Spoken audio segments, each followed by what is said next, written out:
Starting in a few. I gotta remember not to cuss. I'll be ready to Tupac shit. Damn. I hope that did not start. I hope that did not start. All right, we should be live. We just make sure. Make sure. Oh,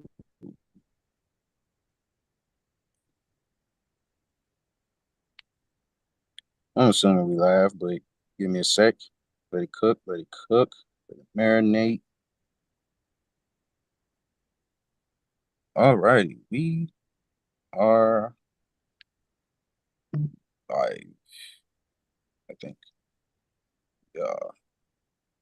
All righty, welcome back to the Highlight Podcast. I'm 1/3 of the Gizane Outcast. Rizal got my dogs with me. Threezy from the HVZ, Yeah, Tasman, yeah. Ass Man. And yeah, we will just start off, you know, Shai Gilgeous-Alexander, 2025, 2026 MVP, back-to-back MVPs. If we keep this trajectory going. But yeah, shout out to my Oklahoma City Thunder getting a big time win against the Nuggets.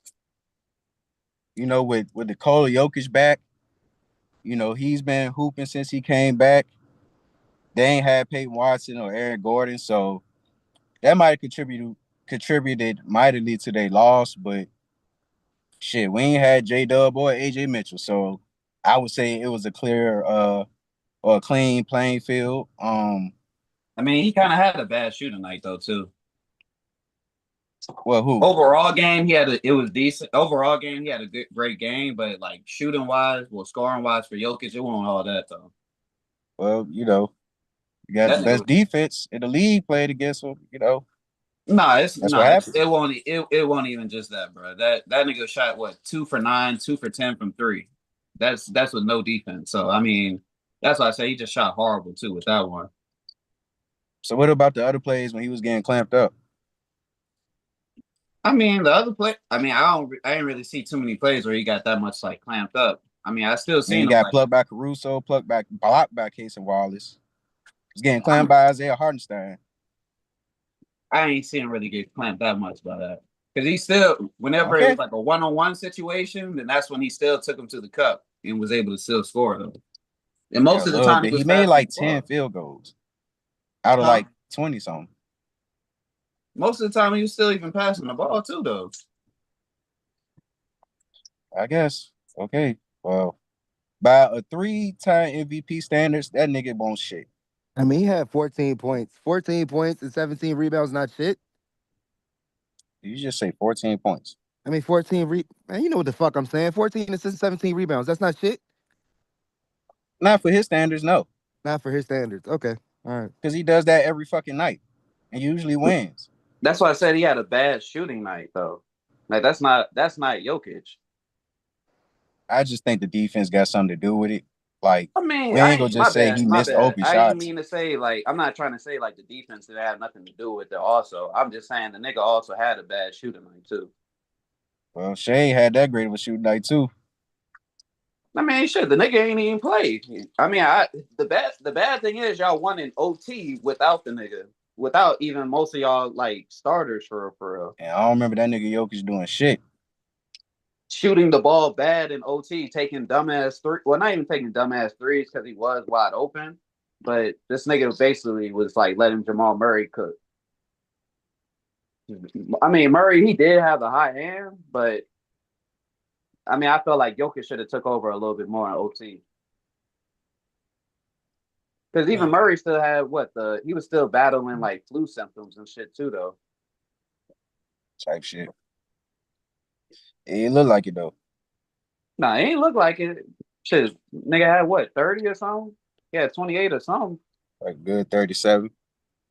Yeah. Some empty calorie stats, but for the most part, he dropped a smooth 30. But again, regular.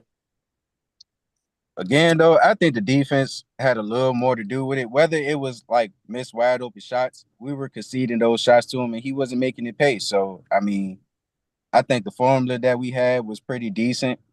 Um, Shout out to Jay Will for stepping up. He hit some good couple of mounted shots early in the game, kept us afloat from going down in a huge deficit because they did have us down by like 15 points, I think the most. So yeah, we had some big shots, big plays. Shai really carried us through most of the goddamn game for real, for real. Chet had some good contributions. Was a monster on the rebound. Rebounding. It was an equal Payson matchup. Wallace. Equal matchup as far as like both teams had players like some of their main players injured and shit. So you can't really go by like the teams and shit like that. Well, I mean, how am I trying to put this? You can't really say like one had the advantage over the other. That's what I'm trying to say. Well, one player had the best player on the team, or one team had the best player on their team. So that's an advantage right there. Shit ain't look like it if y'all won still. I'm talking about Shake, nigga. What are you talking about? I'm talking about it when he was on the bench in OT. Like, I mean, he was on the bench while they still had their star. Well, they still had their star Jokic on the floor in OT. But I mean, Yeah, but we wouldn't have got there without Shake going crazy. Yeah. That nigga went bonkers the second half. Yeah. So, I mean, regardless of the fact, I think if we talking team, our defense was hellacious. We was getting steals left to right, blocks left to right, and that honestly gave us some buckets to stay in the game till we got the lead, like middle of the fourth quarter, something like that. Great officiating too, though. Type shit. I mean, niggas was getting a lot of foul calls, but I mean, it was decent though. Nah, but I'm sorry, it was time for that Lou Dort one though. Yeah, I guess that's soft ass shit. I mean, all right, you saying it's soft, but I mean, the nigga just tripped him out of nowhere, bro. That's a dirty fucking play. I guess, man. If Nikola Jokic is that goddamn big and falling like that, that bitch soft. I mean, you trip him, bro. Of course, if you go by a nigga legs, bro, that shit easy for a nigga to fall. Yeah, I guess. Especially a tall nigga. Like, what you mean? Oh no. Oh no. I'll get too much of a fuck. That shit had him frazzled. And really, we was being physical with him all night. That wasn't the only time that we got there tagged his ass up.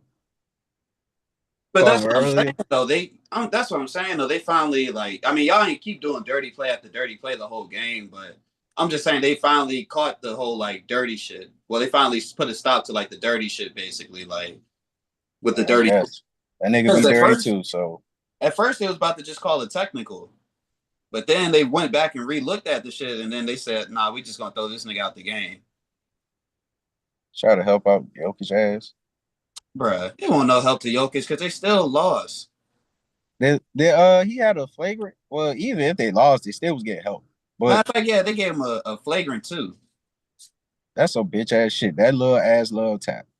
Bruh, what? It was intentional, my nigga. What are you talking about? Okay, he hit him in the head. That's the same shit. That's the same type tactic that could injure a player. Exactly. Like, so niggas don't get hard foul.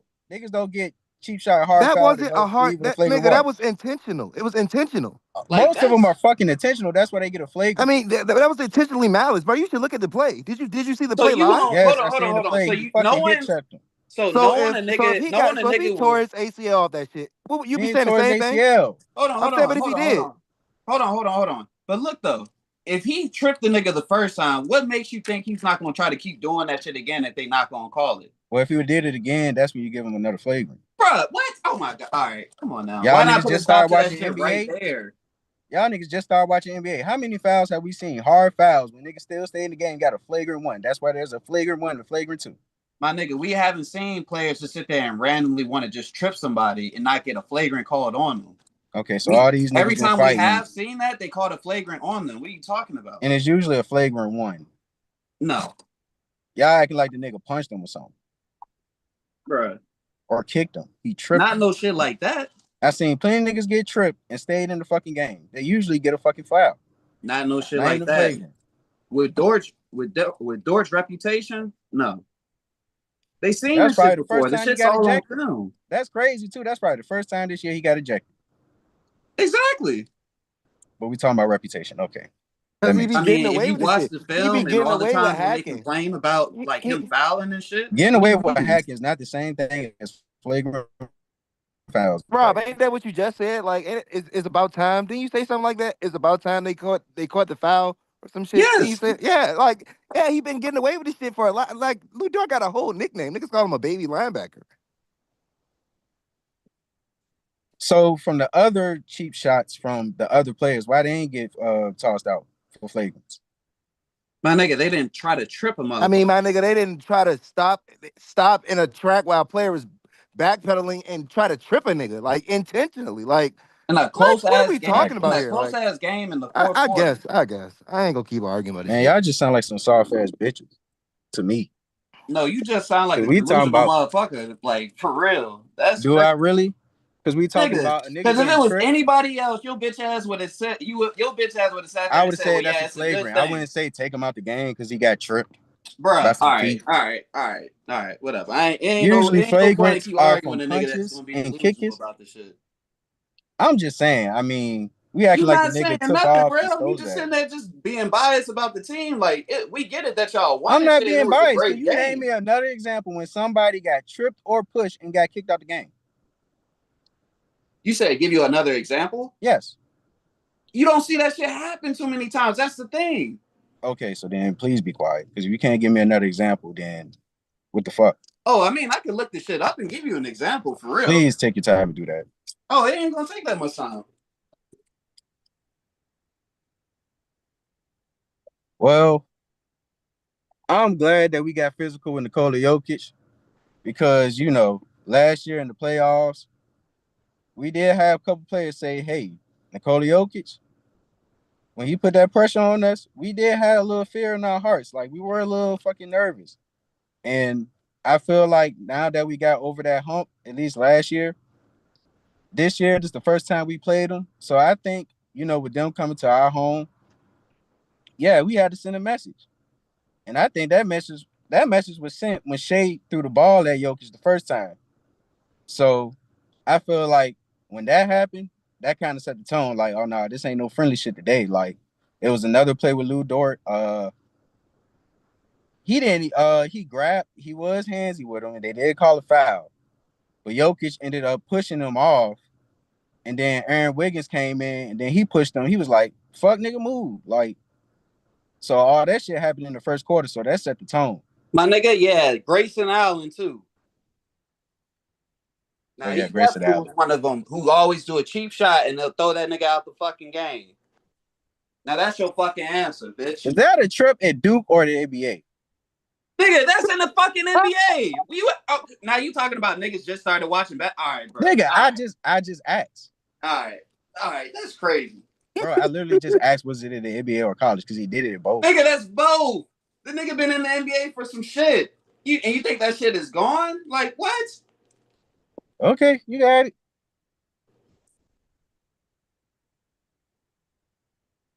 Matter of fact, then we just seen Dylan Brooks get ejected too before. Well, a while not too long ago as well. You get ejected damn near every fucking month. I mean, but even small shit like that, you see that it's not even that. You see that they'll call the shit and they'll throw the nigga out though for some ruthless shit like that. Because why are you doing some intentional shit like that that could fuck up a player? Well, I guess. I think it's a little flagrant one-ish, but hey, I mean, if a trip is an assault, then I guess. All right, bro. Let me say Grayson. Who did Grayson Allen trip? I remember he hit Caruso. Grayson Allen I know he got like a trip compilation. Who he tripped? Grayson Allen got history going all the way back to Duke from doing that shit. Bro, I literally looked it up. He said all of Grayson Allen's trips.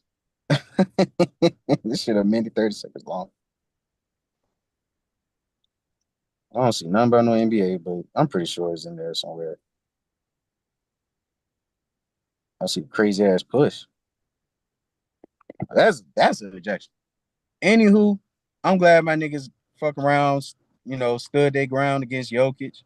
Jokic is a physical player, so sometimes he can bully you. And I feel like we wasn't going for that shit today. Like he couldn't get in the paint. He was taking all them three. Yeah, he was open, but he was taking all them threes. Cause really, he wasn't getting in his way like that. For real, for real. So, I think the defense was stifling. Again, no Aaron Gordon, no Peyton Watson, who've been both phenomenal this year when healthy. That does have a lot to do with it, but same token, no J Dub, no AJ Mitchell. So I mean, for whatever the teams was missing, for it to be a close game going to overtime, they both compensated for whatever they lacked. Tristan Brown had a great game. Um, was really the one that was helping Jokic get those assists because he was making a lot of great cuts, hit a good amount of threes. Um, who else? Bruce Brown was all right. He didn't do too much. Julian Schroeder, he ain't really do shit. Got some rebounds in there, but he ain't do shit. Um, Valanciunas, we smoked him. You 7 game series against OKC. Jokic gonna have to play like 40 minutes because Valanciunas, we gonna play him off the court. Did he get any rebounds? Probably like 2, 3, 4, something like that. I know Yeah, he ain't that's play all I that take much on. though. That's all I take on for his rebounds. Yeah, but He can still alter a shot, but if you're looking for him for scoring, that's bullshit. yeah, I mean, but he scored though. I mean, he'll have his games. But yeah, I think if we're talking about a future playoff matchup with the Nuggets, yeah, I like our chances, especially if we both healthy. Because again, that's center position. We got 3 centers we can play. They got 2. And if Jokic, I mean not Jokic, but Valanciunas, if he can't move them feet, it's gonna be tough for the Nuggets, man. Especially off the bench. They'll have to put Jokic right in the game again. And if we can tire him out like we did this game, yeah, I like our chances in a playoff matchup. So we'll be seeing them again soon. I'm not sure. I think This they're our gonna run. first time playing them, so we play them 3 more times for the season over with. So I think they're gonna try to run small ball whenever they get at least like Peyton or like Aaron Gordon back. yeah, I mean, because they could definitely do it with Aaron Gordon, like if he has to play center. But again, like that's your starter playing center. If Jokic go to the bench, so that means he will have to play some high minutes, We've and seen it he ain't work. all that healthy. So, I but mean, that's shoot. for anybody. Like that center position, like they play the Rockets, that might be some. I'm looking for the Rockets to make a pickup. So I'm looking for the Rockets to pick up dude that just got released. You talking about? Yeah, I thought about the same thing. You talking about fuck the nigga from Duke. Oh, no, you talking about? I'm talking about Cole Anthony. Oh shit, I'm talking fuck Trey. Damn, what the fuck? Why can't I think of this nigga name?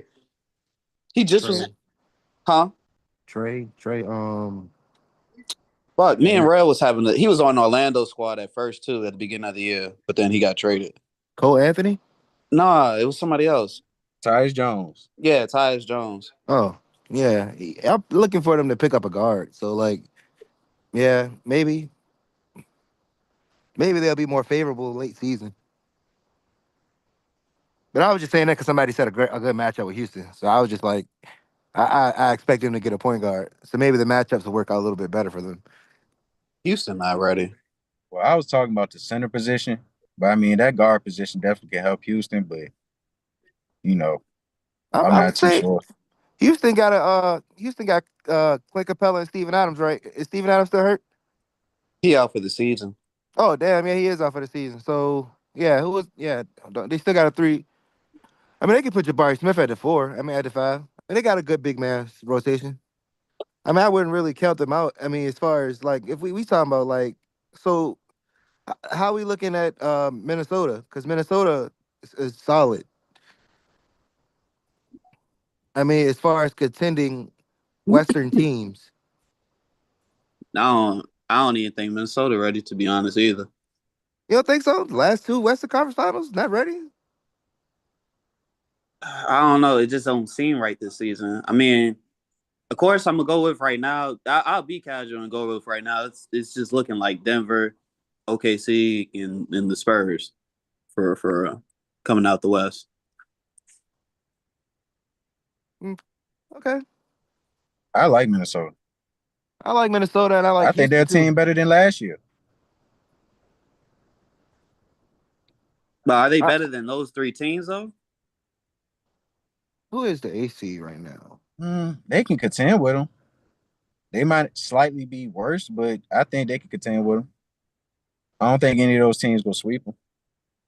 Yeah, nah, they ain't gonna get those sweep. I don't think any team in the first round gets is swept except for that 1-8 matchup. I'm trying to figure out who the AC would be. Yeah, I was ready to say yeah. I mean, if it was today, I think it would be Golden State. Can you sweep with the lead? Let Steph get one win? Hell no. Them niggas get swept. Them niggas get swept real fast. Yeah. Well, who's this? What? I don't know. Yeah, never mind. They get swept. Yeah. I was about to give KP some props, maybe, but nah, that nigga ain't probably gonna be on the floor like Yeah, that. play that nigga off the floor. That he it's like he got a I don't know what the fuck he got a condition where it hurts him when he stands for a while. I don't know. So how can you play 30 minutes, 32 minutes? They need him to play Hold on, minutes to hold on, win the hold on, game. hold on. If you got a condition like that, why the fuck you still even playing? Cause he takes medication to manage it. I guess I don't know. I don't know, but yeah, he got to play meaningful minutes. Fucking Al Horford ain't gonna do that. And then you got I mean, you still got Steph. You never count Steph out, but you got to have somebody there to at least get you at least get you 20 to 19 points a game. They ain't got nobody on the roster that can do that. Jimmy Butler's gone for the season. Like, so they ain't got nobody that can get them at 20 or 19. No, you can't. That's a sweep. Anything else, I say it's pretty close to a 7-game series. Everything else, I'll say the only team that might be an eighth seed. Cause I feel like it's between. Well, matter of fact, let me look this shit up because I saw this shit yesterday. But I mean, I'm gonna just go off what I was about to say too. Like, is Portland. Portland and FC. yeah, but I was also say for real, bro. And I'm not even trying to be funny. Y'all might end up losing like a couple of games for real. Y'all 2 games outside of the play-in, like so y'all have a chance to be like 8 for 7. How many other teams are 2 games outside the play-in? Let me see. How many other teams are 2 games below the 7th to 6th seed? Let me Because see. all those teams are in the play-in. If we're talking about that, then Let me see. I wouldn't. We probably in a 23, 24 loss category. So that's probably tight. That's probably tight. I mean, I'd yeah, you're imagine. right because Denver and Minnesota, they at least like 6 games out. Yeah, I mean, so it's pretty tight. We don't know how it fall right now, but I mean, it'd be one But thing we do y'all, know. It'll be competitive as fuck. but y'all on a 3 game losing streak too, though. Yeah, That's another yeah, reason. we are. But this stretch was gonna be tough. This stretch was gonna be tough.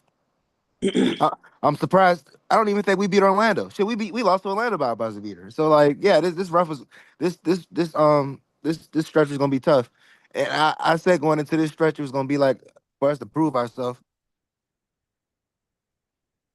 You here? What happened? hmm I mean, but for real, the only team that I can see actually keeping up with OKC as far as being an A seed is the Suns. Like, I think the Suns at least get one win.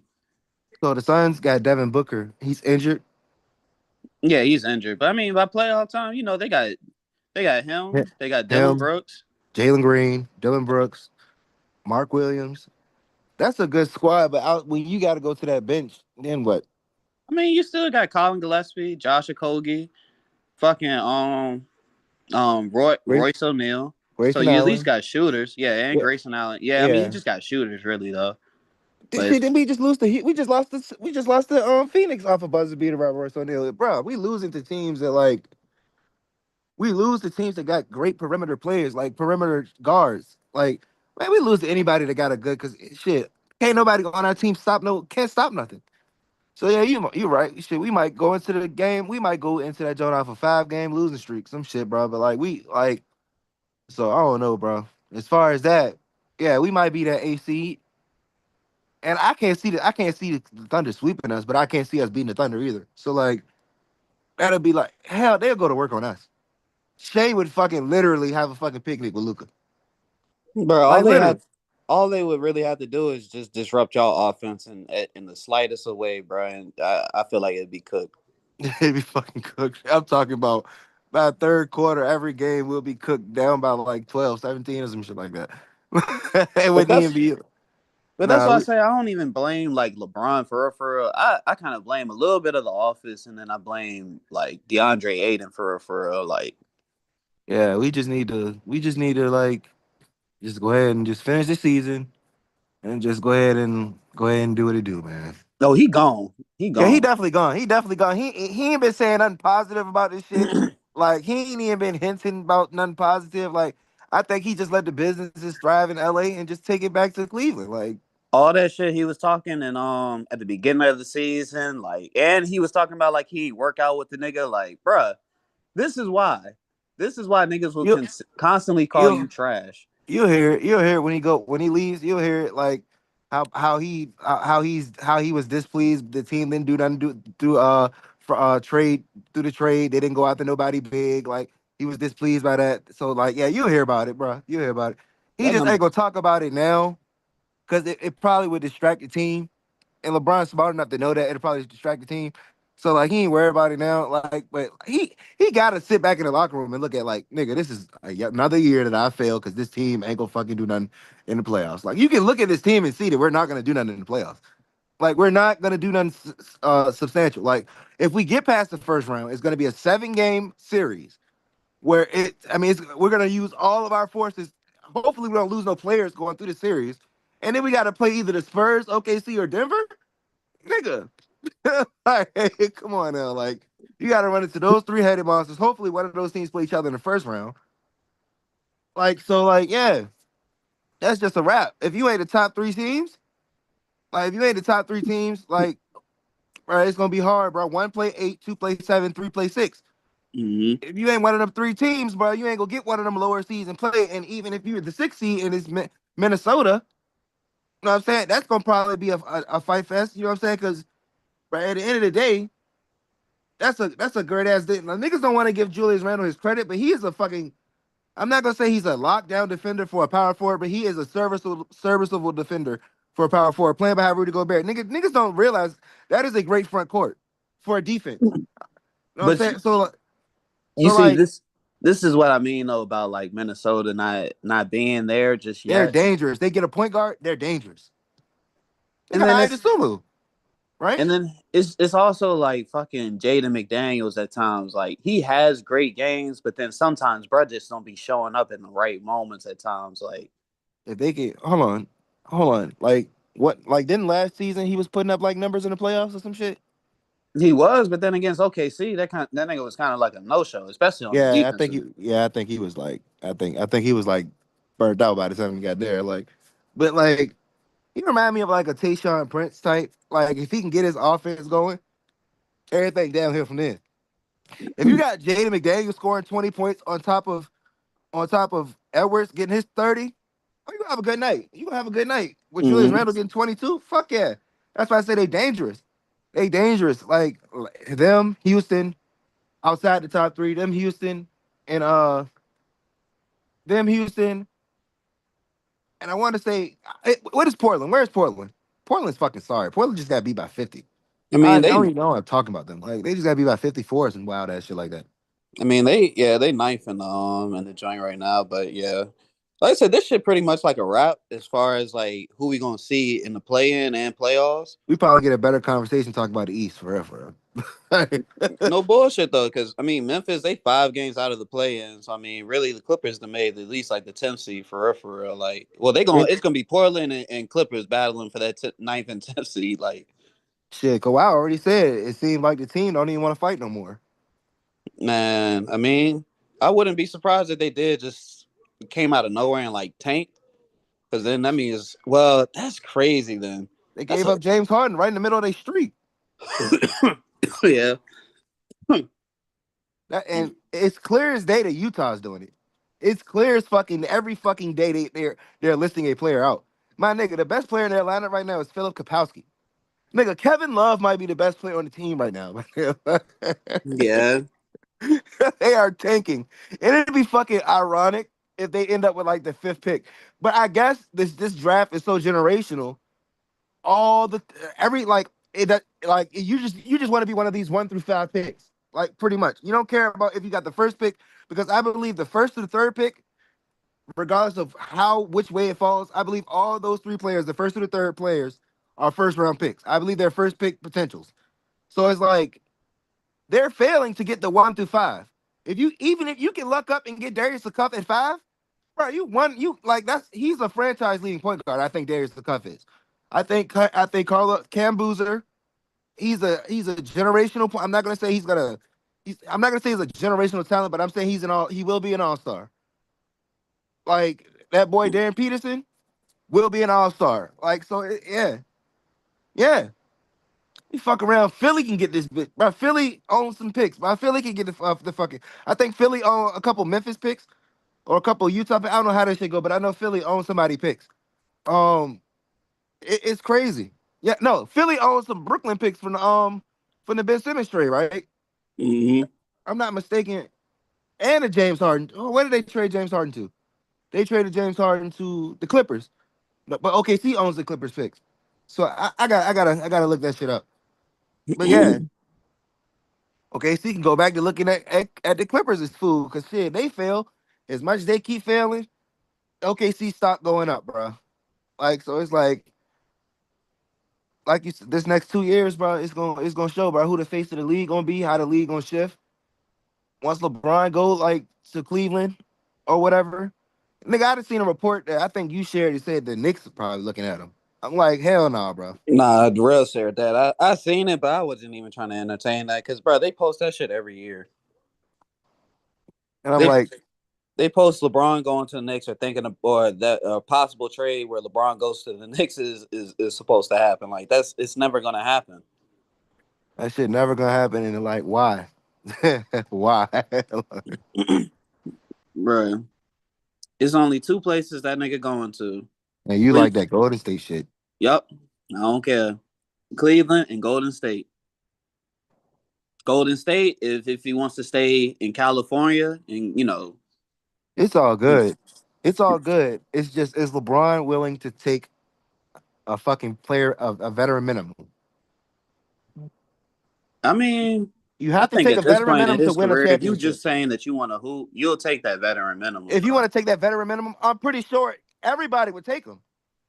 Like, if you take that veteran minimum and allow to build a team around him, fuck yeah. I would, yeah. Golden State is a, because you got him as the perfect power forward, the perfect point forward, and Stephen Curry's the perfect. Stephen Curry with LeBron on the same court, bro, you could probably put him in shooting guard because that nigga's just gonna be looking for the ball coming off LeBron passes. But like, Hmm. you still would need secondary ball like handling. So like I wouldn't say they would definitely be a favorite. Don't get me wrong, the media would blow that shit up. They would be a favorite. Like niggas will put them in the top 5 MVP, like top 5 championship contender. Like niggas gonna blow it up because of the names. Like, but you gotta build a roster around this shit. Like you gotta build a competent roster. Draymond stays if he can avoid getting if LeBron comes, Draymond stays. Of course, that has to be the power forward that runs with LeBron. It has to be Steph, LeBron, and Draymond. Or Draymond doesn't have to start, but he has to play pivotal minutes with LeBron. They have to be on the court at the same time because Draymond's defense it kind of counterbalances LeBron's lack of defense. You know what I'm saying? So like, get you a shooting guard. Shit. See if you can get Jordan Poole, man, bro. I don't know, bro. See if you can get Chris Middleton because Chris Middleton about to get bought out and shit. That's another player that I was gonna talk about. Like these teams looking at, and I forgot who the two teams was looking at him, but he was a nice fit for Chris Middleton. I forgot, but yeah, that Golden State shit crazy. But I'm kind of leaning Cleveland. It all makes sense, man. It all makes sense. And that's the team that got the most. You know what I'm saying? They got the most competent roster. If he just comes there, they ain't really got to give up shit if he takes the minimum. So, I mean, shit. Looks like it's Cleveland. Bronny get to come to Cleveland. I mean, yeah, it just makes some perfect sense. Because I don't understand. Maybe LeBron is playing, waiting to play out till Bronny's contract is up because I don't think the Lakers are gonna keep Bronny if LeBron leaves. And I'm just keeping it a buck. I don't think they owe. I don't think they owe LeBron any loyalty and keeping Bronny on the roster. Like, so it's a package deal, my nigga. That nigga going to Cleveland. That nigga going to Cleveland and Bronny going with his ass. It's a foregone conclusion that it will. The media will pay for that. At least if they can't make it to the finals, they can make it to the Eastern Conference Finals just because of the story, like the farewell tour and all that shit. Like, so we gotta count that in for next season. We gotta account LeBron James's farewell tour into the next season because it's gonna play a pivotal role. Like, so yeah. But yeah, I mean we can talk about the East because I know niggas made a Fargo conclusion. It's just three teams in the West. So like I think we get more Is it conversations about really? the East. So y'all assuming that the Spurs, the Nuggets, and the Thunder are going to be the Western Conference finalists. And I don't think it's anybody else. Out of those three teams, those are my favorites that'll be the representative to a finals. Yeah. So no love for Houston or Minnesota. Nah, not if they got to go through those three gauntlets. Nah, I don't take neither one of those over those three teams. Okay. Hold on, you don't take who? I don't take those bottom four teams to beat any of those top three teams, unless one of those top three teams has to play each other in the first round, and that'll never happen. So yeah, I don't take You talking about in the East or the West? the West. Uh, I don't think Houston can beat Golden. I don't think Houston can beat OKC in a 7 game series. I don't think Houston can beat. It would be entertaining, but I still think Jokic comes out on top against Houston. And no, I don't see San Antonio would beat the dust off of fucking Denver. It's just I don't know that matchup. It's just matchups. Like Spurs matchup is way more like Houston's matchup is way more favorable for Denver, whereas the Spurs have Wemby, and that would just cause matchup problems for everybody. It's just their plethora of guards, bro. That team's fucking deep. And even if they gave up Sohan, they still fucking deep with guards. Fucking their lottery pick had fucking 15 points. He banged on a nigga. Harper, the boy Harper, he banged on it, crazy bang on a nigga. Like, and they don't even be playing Dylan Harper like that much. Like they keeping that diamond in the fucking gym. I mean, we play on it. He's basically like down there the sixth, seventh man for real. I'm like, bro, they got a fucking crazy roster, bro. Like De'Aaron Fox still missed the fourth quarter. You seen the Like, shot that nigga made though? Nigga bro, shot that nigga bitch is behind the fucking crazy. backboard. You talking about that teardrop he did behind the backboard? Yeah. Yeah, Nigga said, yeah, "Oh, he dropped. Okay, bet." Whoop. yeah. I think a go get. I think a OKC Spurs conference finals a feed generations. Like that shit. Everybody healthy though. Like everybody healthy. Like and somebody said a great point. I think Gills. I think Gilbert Arena said Wemby. He ain't. Did you see it, Rob? He said Wemby ain't. He don't play like he's not playing like he's supposed to be. He's not playing like it was something he was saying like they was like the next face of the NBA, and it was like it's not Wemby because Wemby doesn't play like how he's supposed to play. Like I guess they're holding him to a standard like he's supposed to get like over 25 points and over 12 rebounds a game, and I think 25 is low. I think Wemby should score at least 28 points and like at least 10 rebounds a game and 4 blocks. I think that's a minimum asking him to come out and perform. But I mean, but you gotta look at it. His playing style does it equate for 30 a game? His playing style, I mean, I feel like it does, but it's just how the team is built. To be honest with you, I think he's more bought into team ball. team ball. Like if it was in if this was like Charlotte or somewhere like LA where he'd be the star performing for the I think it would be like that. Cause you clearly see he got like nigga has scored 40, 50 like multiple times now. Like he got it in his system to do that. It's just like a whole organization he plays for, bro. It's the Spurs, like the whole DNA of their team. Like he Pop drafted him and Pop got his hands on him, you know what I'm saying? Spoke to him It's all about team basketball. So I feel like, yeah, he can go and score 50, but he got De'Aaron Fox, Dylan Harper, Harrison Barnes, Steph Castle. He got both of the Dreadhead boys. Like, and he ain't got to do all that.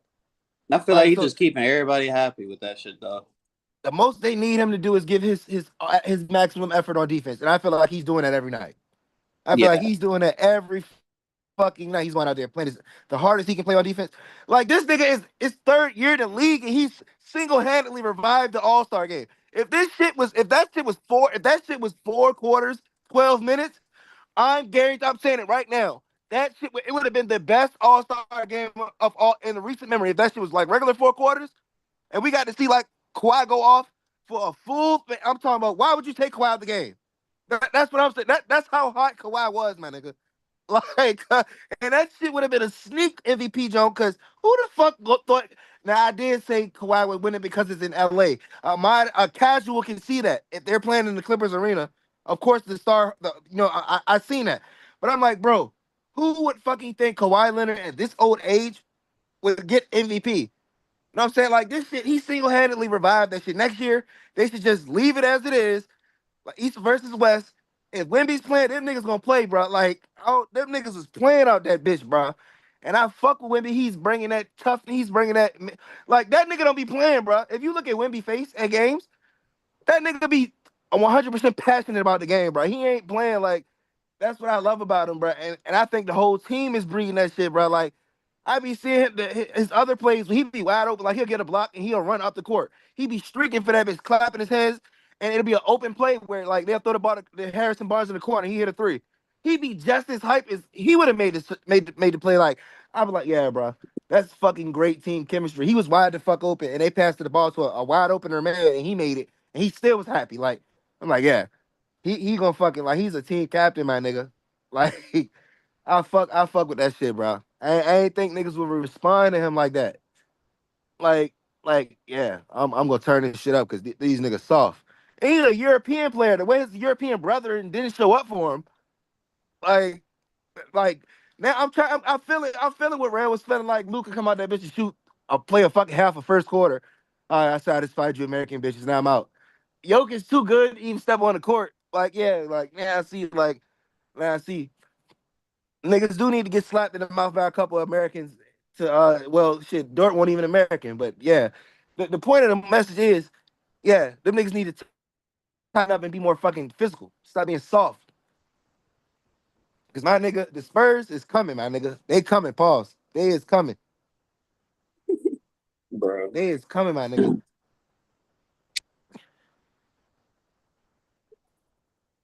Yeah.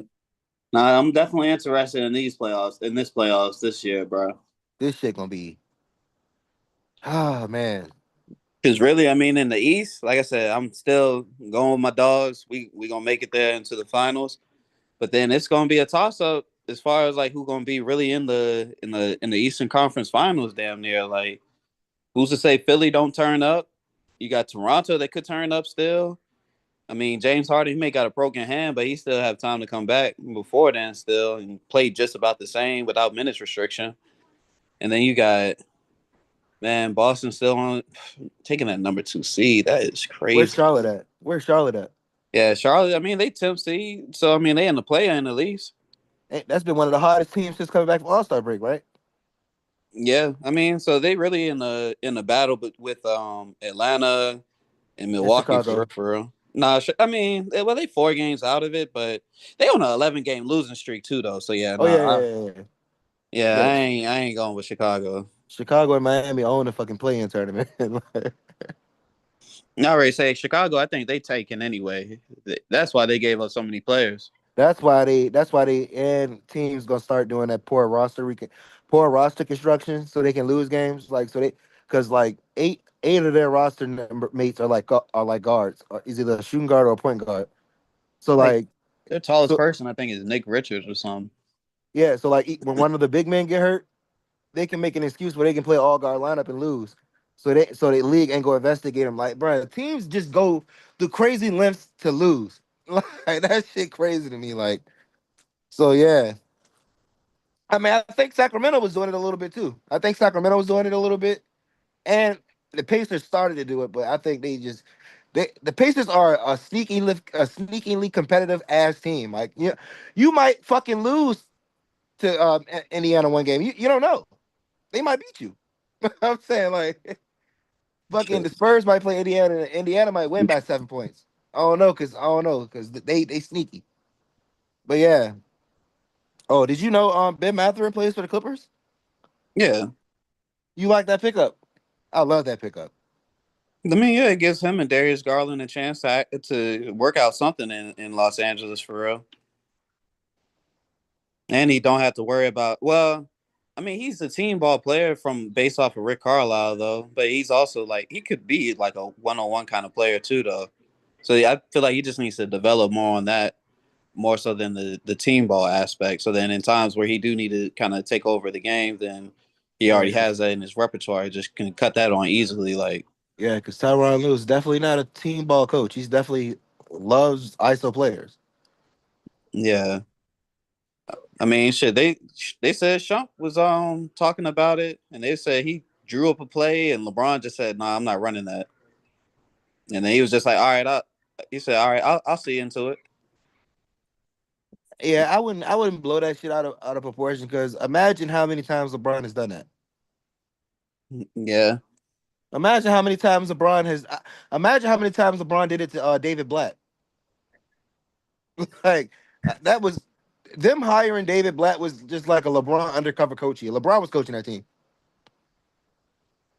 Like shit. I want to put. I just don't. I don't. That's why I brought got ain't Jeff Van Gundy on that roster on that coaching staff. Yeah, Yeah, that's why I believe Jeff Van Gundy's on the coaching staff because Jeff Van Gundy's a more of a is probably a better coach, probably a better coach than Tyronn Lue. And shit, Tyronn Lue only got a championship because LeBron was with one of his players. So like, and we're not gonna sit here and say that Jeff Van Gundy's an ass coach. You put two subpar coaches together, they make a great mind. Look at Darvin Ham and Doc Rivers. So yeah, yeah, it ain't. I'm not gonna say he can't coach, but like the proof is in the pudding. I mean, he only wins when he has successful, like he only has like subpar successful like players.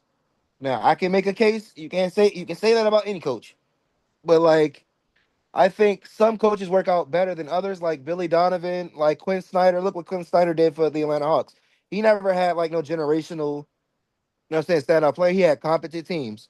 And he was able to win 60 win games, 50 win teams, like 50 win games. Like, so yeah, I don't really think that nigga's like good enough to I'm happy he got them two young boys, though. I'm happy he got Ben Mather. That's why I like that. That's why I brought that up. I love to see like him like molded beside Kawhi if Kawhi chooses to stay there. But like, yeah, Now, what if he get his contract voided? that's another thing. It was are they still investigating that, or did they find out? Did they? They're definitely still investigating. Oh, they definitely still investigating. Oh, damn. I think they waiting until close to the end of the season to finish out with all that. What's the best fit for Kawhi? Boston, Any, anywhere. Shit, I say LA. the Lakers. Yeah, especially if LeBron leave. Yeah, especially if LeBron leaves, perfect. It's perfect. It's perfect. It's crazy how that fucking franchise just finds their way into getting like players like that. It's like that shit's crazy. If Kawhi comes, nigga, they'll have like a high percentage of like the league's value and like likeness and images. But they got Kobe, Shaq, LeBron, Luca, Kareem Abdul-Jabbar, Magic Johnson, Elgin Baylor. But And they got half the fucking stars that ever played in the NBA. who's to That's say all. they don't try to sneak and get also DeRozan too? Like I ain't saying they would just get only DeRozan, but I'm saying what if they get Kawhi and DeRozan too? You think DeRozan's still desirable? Hell yeah. I mean Shit, the why ain't man's nobody trade? Why ain't nobody trade for him? what you mean? I mean during the time I mean during well from Sacramento? No, he was just up for trade. Him and Zach Levine were just up for trade, and nobody traded for him. I mean, I don't believe anybody gonna take that right now just due to the salary cap and everything. But I mean, by the end of the season, well, during like the off season and shit, they gonna have the they're gonna have the part where they can at least construct the roster around to at least fit the salary cap.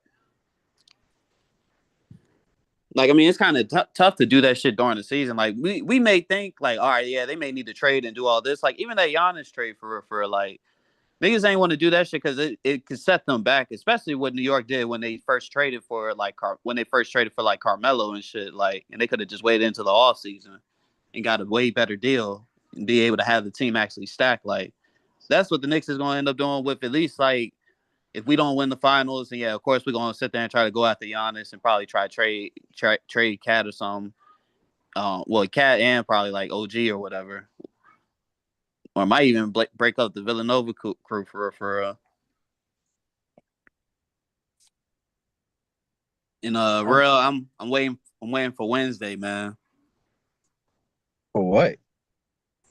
What you mean? What Y'all happened niggas Wednesday? suck against good teams. Like, Nigga, you tripping? What happened Wednesday? I guess. Wednesday, we played them Wednesday. Who the Knicks played Yeah, OKC? yeah. I don't know what the fuck you waiting on that for. What you mean? I don't know what you wait. What New you York calling that? Knicks optimism. What you calling that? A finals preview or something? Calling it a blowout. A blowout. So anywho, how you feel about the Spurs and Knicks? Being in the finals. No, playing they play soon, I think. No, they play this month. Let me see. Hold on.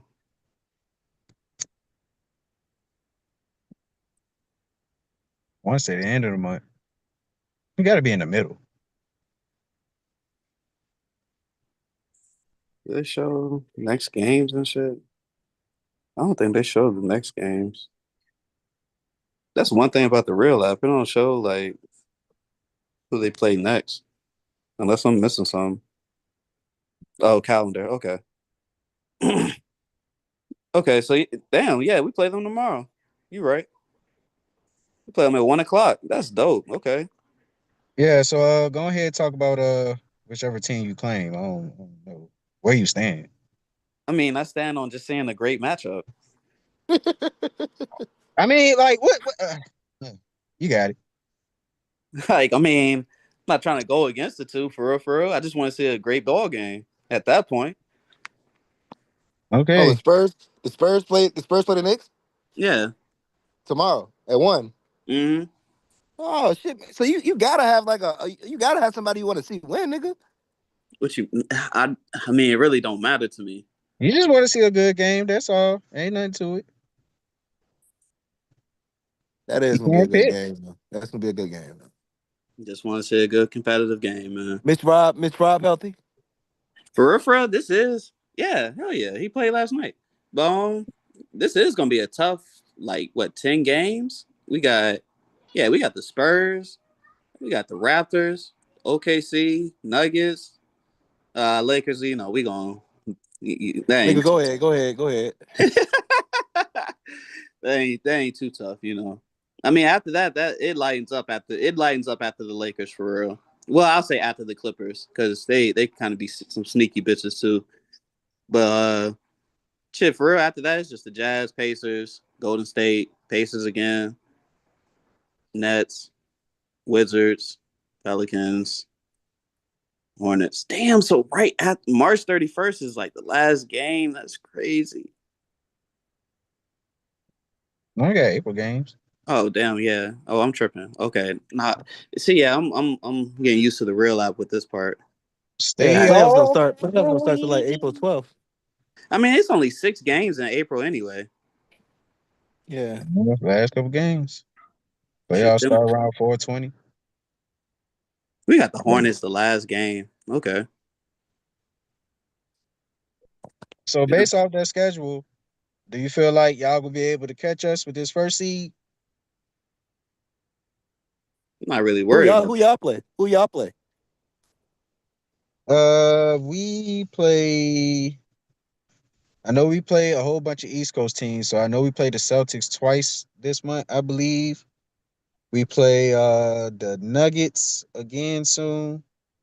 Play the Knicks, T Wolves. This y'all next 10 games. Y'all got Mavs, Bulls, Knicks, Warriors, Nuggets again. Oh Lord, Celtics, Wolves, Magic, Nets, and Wizards. That name 10? Yeah. Yeah. Some of them teams kind of bummy though. I know we got the Knicks twice this month. We got the 76ers. We got the Spurs, like one of the last games of the month. Of this Y'all play the month? Spurs again? Yeah, like the 29th, 30th. Nah, It was like, y'all play us the 29th, and then y'all play the Pistons on the 30th. well, just saying it. No, I was just letting you know. And then y'all don't play the Spurs. That was it. Y'all don't play the Spurs at all. Bro, y'all finished that series. It was And 4 that 1. was 4-1. Yeah, I didn't. Okay. I thought you played division opponents 6 times. That's how you Yeah. know this nigga don't watch no fucking basketball. Who? The nigga that was just talking about 6 games. Uh, I don't watch basketball because I'm wrong about a goddamn. Oh, okay, right. Yeah, how many times do Yeah, they play? They play 4 or 5 times. Four. They play 5 times. 4. Okay. Yes, 4. How? We all 4-1. That's 5 games. Casual. Oh, the Think, fucking. Oh, what the thank playing you, thank tournament? you. The playing Yes, tournament. The play that game counts. yes. It doesn't count to the championship game or the semifinals. I think the semifinals. yeah. But So yeah, based off basically, the their playoff schedule, the how you the feel? play the Like you tournament think the win Spurs? so the tournament winner plays 83 games in a season. Yeah. Oh shit. So shout out to Mikal Bridges because he finna rack up another goddamn 83 this year. That's 83 fucking games. That's fucking crazy. Like, I want to say that nigga played 83 games back to back years.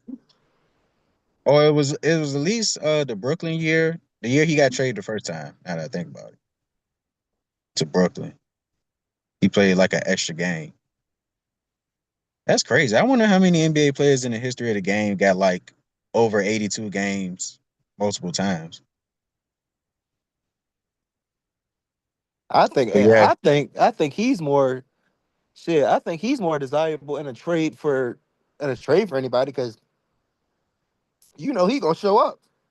Like he is available.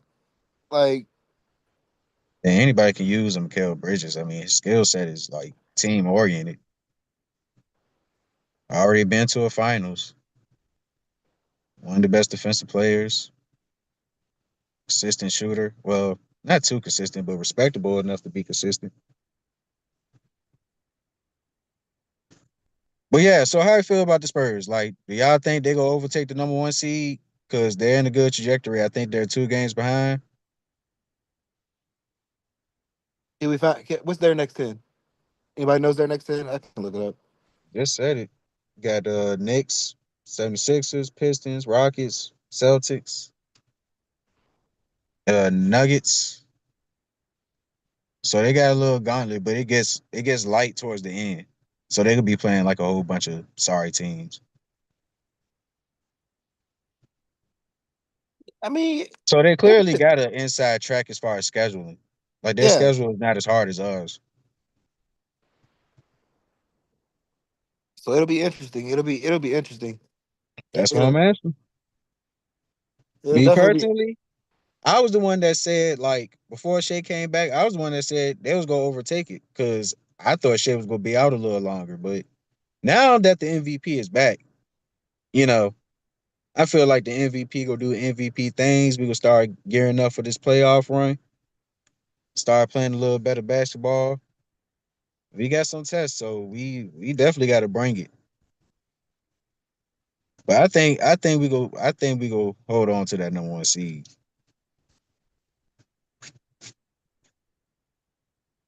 Oh, so these are the only games they got left for the rest of the season. Oh my god, bro, they can win out. They could. They can very much. We'll just say they beat the Knicks. We just say they beat the Knicks. Okay, so then you beat the 76ers.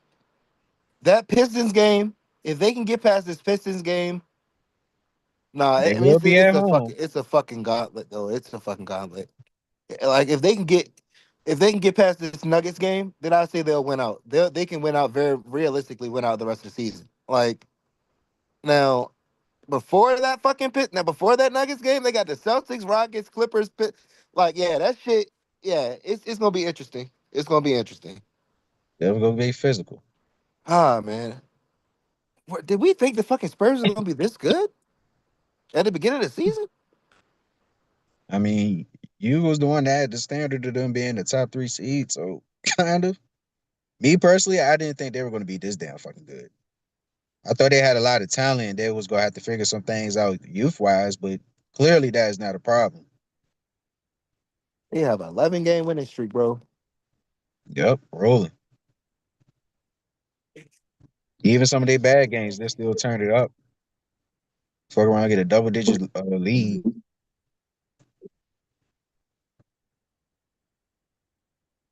Let's Yeah. see, Shell Pity, and for sale, they're the ones that's really like contributed to this streak because they're shooting the lights out. Like, got to be damn near 45 for both of them. So they keep that shit going. They probably could be whoever they face next, or the next 5 to 10 games, something like that. But it's really gonna come down to when they play us later in the month. But that's a ways from now, so we can kind of get back to that later part. But like as far as these, next 10 some games, yeah, they got a good shot, man. But shit, I don't know, man. I'm rocking with the MVP, and plus, we're not slouches ourselves. I know we ain't got like a glorious win streak, but I think from some of these games that we were able to win while Shea was out, I think that does bode well for us. Some of our other guys getting reps with no type of like star playmaker. Casey Wallace has stepped up, had a big time game. I forgot who the fuck we played. Who the fuck did we play? I don't think it was a West Coast team. I think it was, I want Detroit. Fuck. It's an East Coast team. I can't remember. I know Casey Wallace had like 27, 10, and 8, something like that. Some crazy numbers. Jay Will. He dropped 30 against somebody. But I think we lost that game. Was that the Detroit game? I don't know. I Might have can't. been. Kind of a little high. I could go back, but I don't feel like. But yeah, I just think some of the reps we've been getting, like I think that's gonna bode well for us in the playoffs. Like, especially not being so reliant on J Dub and Shea.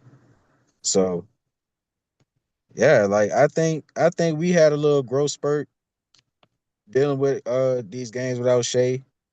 What pre All Star and after All Star. So I think we smooth, man. I think getting iHeart back was very clutch. He had a big time game. I wouldn't say a big time game last night, but you know, there's a lot of actions that we run with Isaiah Hart, like handoffs with Isaiah Joe and Jared McCain. Shit. We even run some four or five handoffs with Chet and Isaiah Hartenstein. So I think just guys getting different type of reps with different type of actions that's conducive to their talents, I think that just opens up another type of playbook for us. Like we ain't gotta just be like, okay, uh 2-5, 2 ISO, 2 post up, everybody just cut and space out. Like we ain't gotta do all that now. We can do a little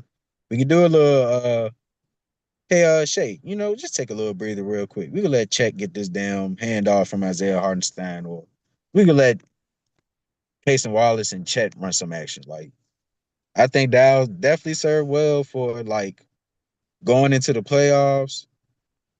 Hopefully, we get a favorable matchup if we are the number 1 seed or the number 2 seed. Hopefully, we get a favorable matchup because if we can just handle business, I think going into the Western Conference semis, any team that's a high ranked team, they need to get whatever team that's lesser out the way and try to get as much rest as they can before they got to go through like the real type of gauntlet. So I think, I think we got the potential to do that. Even, before the playoffs and stuff like that. I think we got the potential to keep this engine running with the others. Because again, like Jerry McCain had a sneaky 15. Casey Wallace, I don't think he even had double digits, but he had some good plays, good steals. Caruso showed the fuck up in the fourth quarter. That boy was hitting back to back threes, had a good little layup. Yeah, and like Isaiah Hartenstein was, he only had like eight something points, but he had like 4 or 5 assists. Shit. It was a couple plays. Jokic couldn't even keep up with him on like, the athletic plays. So yeah, I just think we can keep up these role players hooping. I think we'll really like have some shit cooking up. Especially if they hitting the three ball. I think damn near everybody was hitting the three last night. But yeah, shit. I don't think the Spurs go get it, man. They gonna be close, but I don't think they gonna get that jump, man. At some point, they gonna start losing games too. They could fuck around going a 20 game win streak type shit. I mean, they got 11, so they can go like 15. But I think at some point they gonna start to take a little gas off the pedal. They gonna start trying to get ready for the playoffs themselves. If they got any nagging injuries that they dealing with, they probably try to, turn down a little bit. Not too much to the point where you lose consistency and stuff like that. But I think they are gonna kind of hit a little let's get ready for the playoffs wall.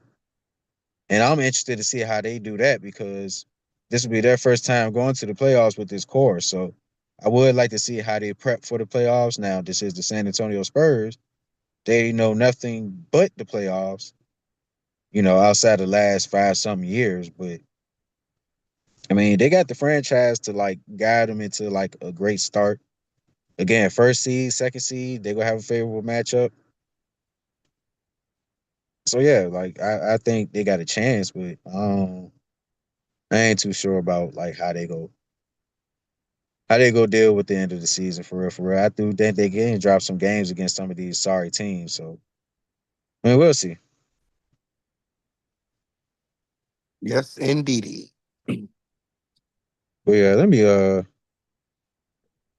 just real quick some of the games we play. Oh yeah, we played Cleveland. That was one good game that we had. Um, yeah, we did play Detroit. We lost though. Yeah,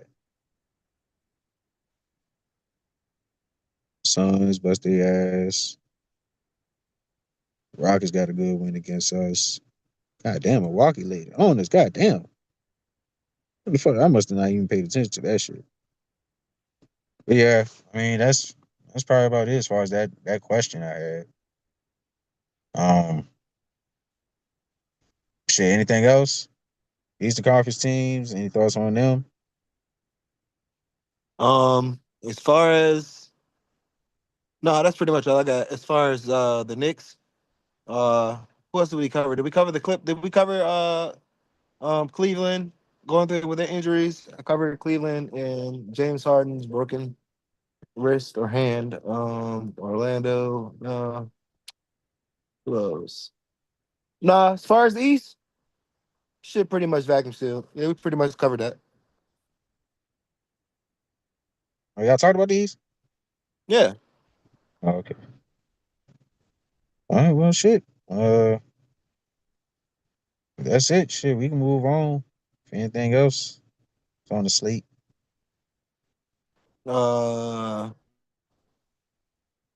oh yeah. Did y'all who the niggas want to announce? We can wait. I mean, we can wait for. The niggas want to announce the like who they think the MVP race is down to, or like because I know if Shea misses a couple more games, then I know he misses the criteria. But yeah, I really wanted to up. Oh, shout out to my boy Sadiq, man. If there was a award for most consistent NBA player this year, I feel like Sadiq would get it. You know what I'm saying? Shout out to Sadiq. You know what I'm saying? Sadiq Bey. And yeah, I wanted to say that. Well Yeah. deserved. Yeah. The niggas wanna the MVP candidates. I mean, outside the three, I was saying like hot take. What I'm saying? My hot take pick would be like, for an example, my hot take pick would be Cade Cunningham. I don't know how hot that is. You know what I'm saying? That ain't As too far hot. as Lukewarm. I'm saying, as far as if Shea misses any more games, you know what I'm saying? So I don't want this year to be like a year for niggas to win championships off technicalities and shit like that. But I feel like it's gonna be that way for all NBA because LeBron ain't. It's the first time LeBron's gonna miss it, so it's gonna be a replacement in the top 15. Now I don't know if that moves Scotty Barnes into the top 15 because LeBron is out. You could Steph be is top out. 15 regardless. He would be top 15 regardless. Yeah, Scotty Barnes. So Scotty Barnes is better than LeBron James. If LeBron is out, well, I say regardless. So yeah, I think this year he's definitely better than LeBron. Fuck yeah. Okay.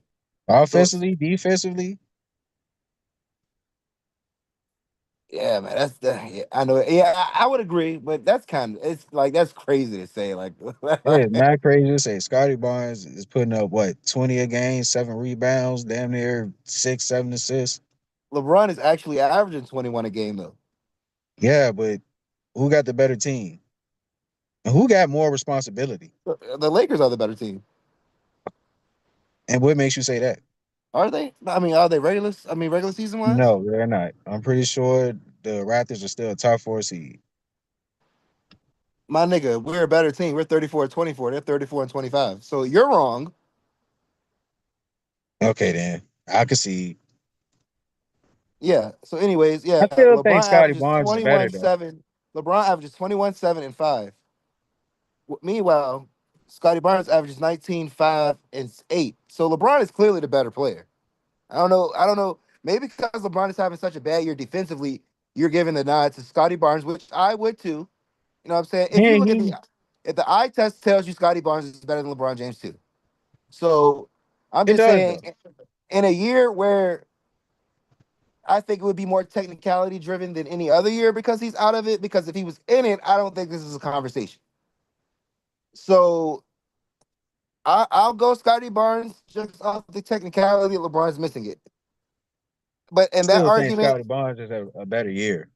Scotty Barnes is having a better year as an individual for himself. Like Yes, defensively, it ain't even close. He might make an all defensive team, yeah, and he might make then all defensive team, first team. He might make a first team. Like but then so, 19 to 21. And I guess that is more impressive considering LeBron is like 40. not only 41, which that's the creme de la creme right there, but like he's kind of like a second/third option type shit. So it's like even still to produce those numbers with a limited role, you know. And Scotty Barnes is clearly the second option. I mean, yeah, he's clearly the second option. So he could be the first most tonight, but I'm pretty sure if Scotty averaging 19, then Brandon Ingram would have to average more than him. 22. 22, yeah. Shit, Yeah. Emmanuel quickly averages 17. Shit, RJ Barrett averaged 18. So yeah, they got a pretty all around better team. But like, yeah, I mean, if y'all like got the better record though, then yeah, y'all got it. Cause shit, y'all been losing games, and if y'all still got a better record, then shit. I don't even know what to make of that. Like, it's the East.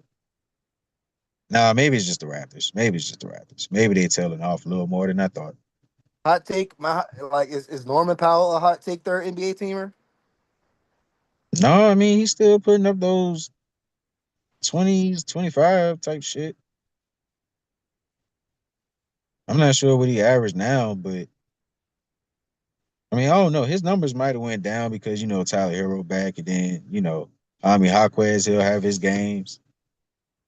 Bam, fuck around, have some high scoring games, but man, I think all things considered, I think Norman Powell can sneak a third team.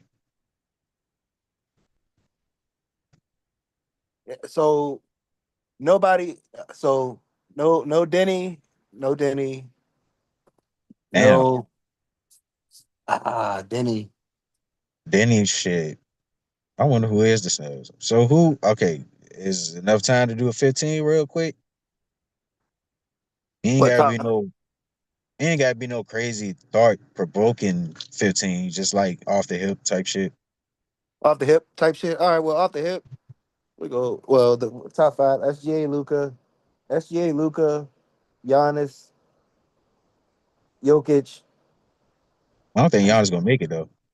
That's all right. Yeah, Giannis definitely not eligible. Okay, Giannis not eligible. So okay, so SGA is still eligible. Jalen Yeah. Bronson. Jalen Brunson first team. Not quite. Did you say Jalen Brown? Jalen Brown. No, I didn't say Jalen Brown. Yeah, I think it'll be Shea, Luca, Cade, Jalen Brown, And and Donovan Wimby. and Wimby. Yeah, and Wimby. Second team Donovan Mitchell. Hold on. So you didn't put Luca on the first team? Yeah, I said Luca. All right. So second team, uh, Donovan Mitchell, Carl Anthony Towns, Yeah, I don't know. Nah, Jokic. Jokic. Okay, Donovan Mitchell, Jokic. Oh, somebody fucking. All right, maybe I need to see. Did we put Jalen Brunson on second team? So with Jalen Brunson with the second team, so that's three. Kevin Durant, four. KD four. Yeah, he's having a damn good year to be honest. So yeah, I can rock with that. How do we feel about Jalen? How do we feel about Jalen Durant? He got to be third team. Anthony Edwards. Oh shit, ain't yeah, Yeah, we got Anthony to put Edwards him first team. You got to be first team. first team over Luca. I wouldn't mind that, but I'll still probably. Shit, I don't know. First team over Jalen Brown. Jalen Brown. Oh, Jalen, nah, that's dead. Jalen That's Brown, dead. fuck That's around. dead. That's dead. That's dead. Jalen Brown might be dark horse MVP. We can't take Luca off. He leads the league in scoring. I mean, that's not that important in a main scheme. It's one part of basketball, and sometimes that scoring be looking kind of fugazi. It does. Sometimes it looks a little overinflated, overrated. Um. So all right. So can we take him over Kate? No, we can't take him over Kate. So I mean, so I guess Luca will have to be second team. He just have to be second team. Is Minnesota Yeah, still? Wait, Minnesota got to be. They probably seven. Minnesota is fifth in the Western Oh, they Conference. fifth. Then shit, they're above the Lakers. Yeah, they're about the Lakers. So yeah, Anthony Edwards. Anthony Edwards got to be first team. Luca got Yeah, I ain't mad at that. so Luca, so Luca, Jokic, and Jalen Brunson, right? Yep, Jalen KD, Brunson, that's four. KD, and who the fuck else we said? Paolo Banchero, five. No, he missed Nah, too many hell games. no. He worst team all NBA. Tyrese Maxey. Tyrese Maxey definitely got to make the list. But I mean, he might be an honorable third. Is Maxey having a better year than Brunson? But that's so hard to say because it's like Brunson is the best player on that team. Like, and he did miss some games, but I mean, even Brunson on a regular year is better. Like, clearly the best player on the Knicks. Like, there's no other player on the Knicks that's having like a fantastic year to say like, oh yeah, if it wasn't for OG Anunoby, the Knicks would be suffering right now. Like, and that's kind of true. But I'm just saying, like a potency sense, like if they still got Jalen Brunson, they're going to be a top three team in the East. So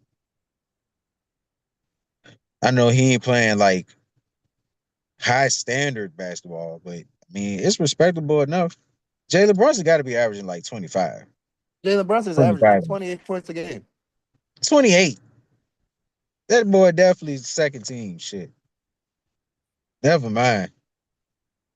Nah, yeah, Jalen Brunson second team, bro. He's second team. You put Maxi third. I mean, That's crazy. I ain't even 26.7. saying it was that high. 26.7. 27 points a game. I bet. 27 points a game. 27 still. That's that's that's noteworthy. That's definitely better than what Maxi done. Even though Maxi is hooping, don't get me wrong, Maxi has been playing at a very Maxie is fucking fucking high hooping, level. bro. Maxie's fucking hooping. But I don't know, man. I don't know. And as much as Maxi has been hooping, he just broke out of a slump. So Maxie averaging 29. I don't know, man. I don't know. nah, I would say like if you look at the last 15 games, he did have some games where he did struggle a little bit. But some of those games he was deferring to Joel. But even when Joel was like out for like 4 or 5 straight games, Maxie did have some games where he was kind of like barely getting 20. But I mean, I guess that's a nitpick. Bronson been kind of struggling too, but I mean, hell, I thought he was struggling worse than what the fuck. I thought he was averaging like 25, 26, 27. Shit. That's good enough. On a better team, yeah, I know the 76ers, they got they little injuries here and there, and then Paul George getting suspended. But I mean, the Knicks, they had some injuries here and there themselves, so not too many, but Yeah, I don't even think Jalen Brunson been putting up Tyrese Maxey type numbers. I Like mean, 20, Tyrese Maxey has been hooping. 27 points to 28. I mean, it's close enough.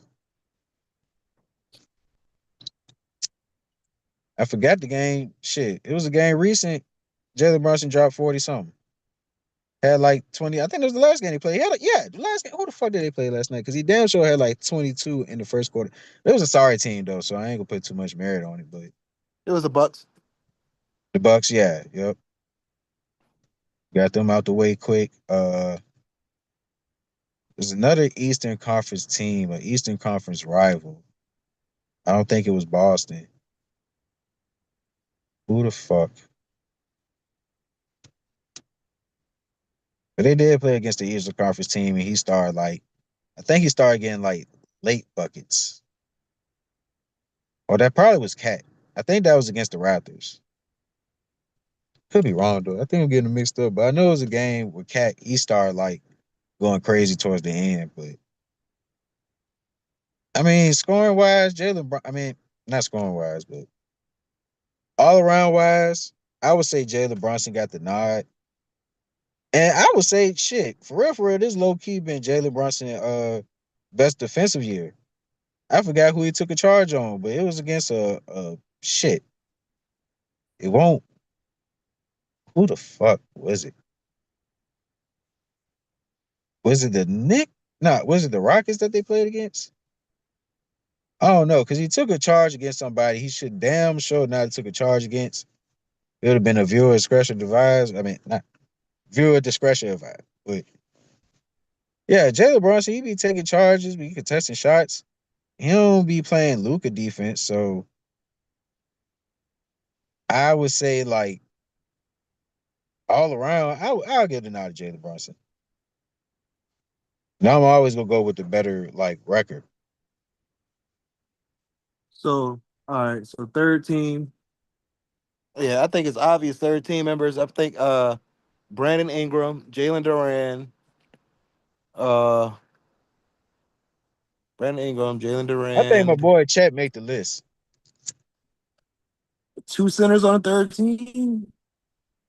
He a power forward. Okay, so Duran, Chet Duran, Jalen Johnson. Oh no, they kind of tailed off too much. What about Michael Porter Jr.? Nah. Team's losing too much. Team's losing too Then the much. second half or post All Star, he ain't been too strong.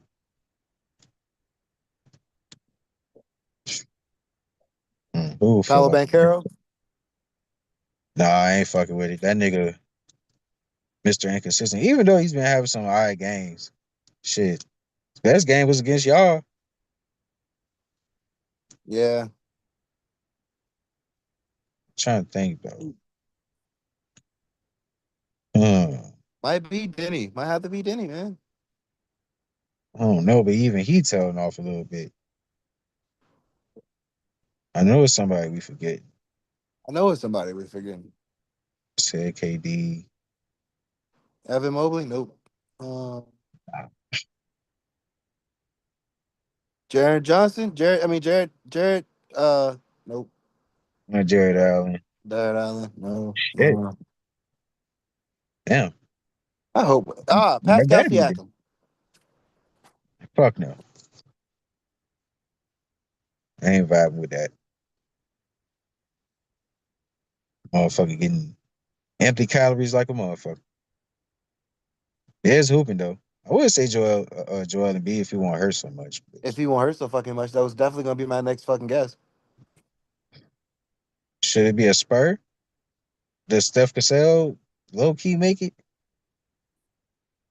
Oh, NBA? Yeah, maybe that's a stretch. He's putting up those numbers. It's just the scoring.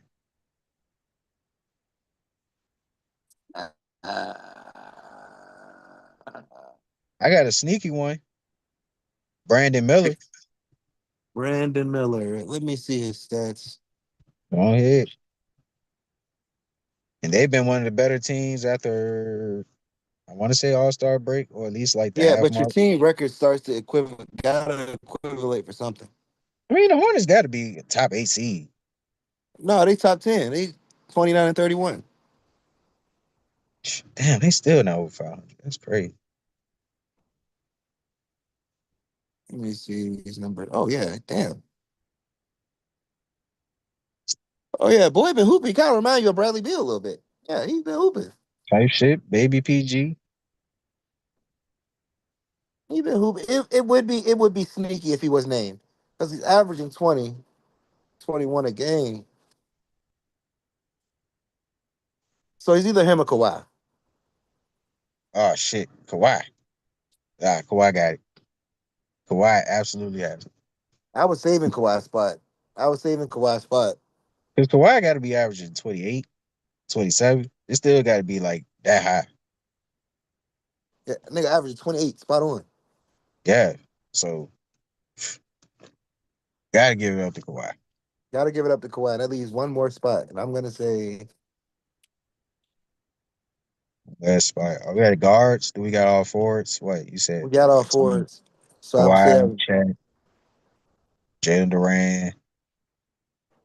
hold on, is Jalen Durant certified? Is Jalen Durant like Well, I would say so. I mean, you're on the best team in the East, putting up damn near 20 and 10 and shit. The last couple games he's had like what 30 and 10 type shit, yeah, 25 type and shit. 10.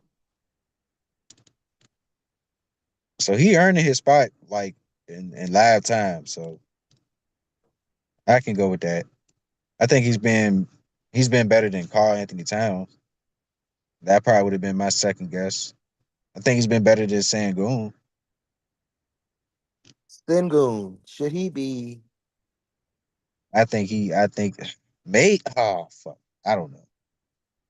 I think all NBA is positionless now, so I don't even think the center forward shit matters anymore.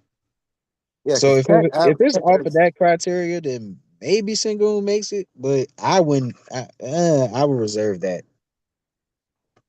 Cat definitely should be averaging more blocks than this. That nigga don't even average a block a game. What is he He might doing now? he might fuck around be ineligible by the end of the year, but Dylan Brooks would have been a strong third All NBA.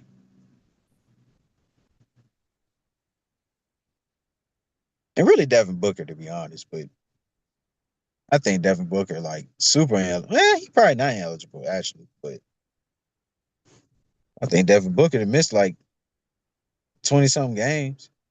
Yeah, he ain't even been dropping the numbers that you would think should be dropping. Like, I don't know how much of that equates to the injury because his last 6 games, 5 points, 2 points, 5 points. Yeah, Like, definitely. Well, that's egregious. I mean, if he playing like over 25 minutes, that's egregious. But it's definitely the injury. I mean, nigga been dealing with a hamstring all year, so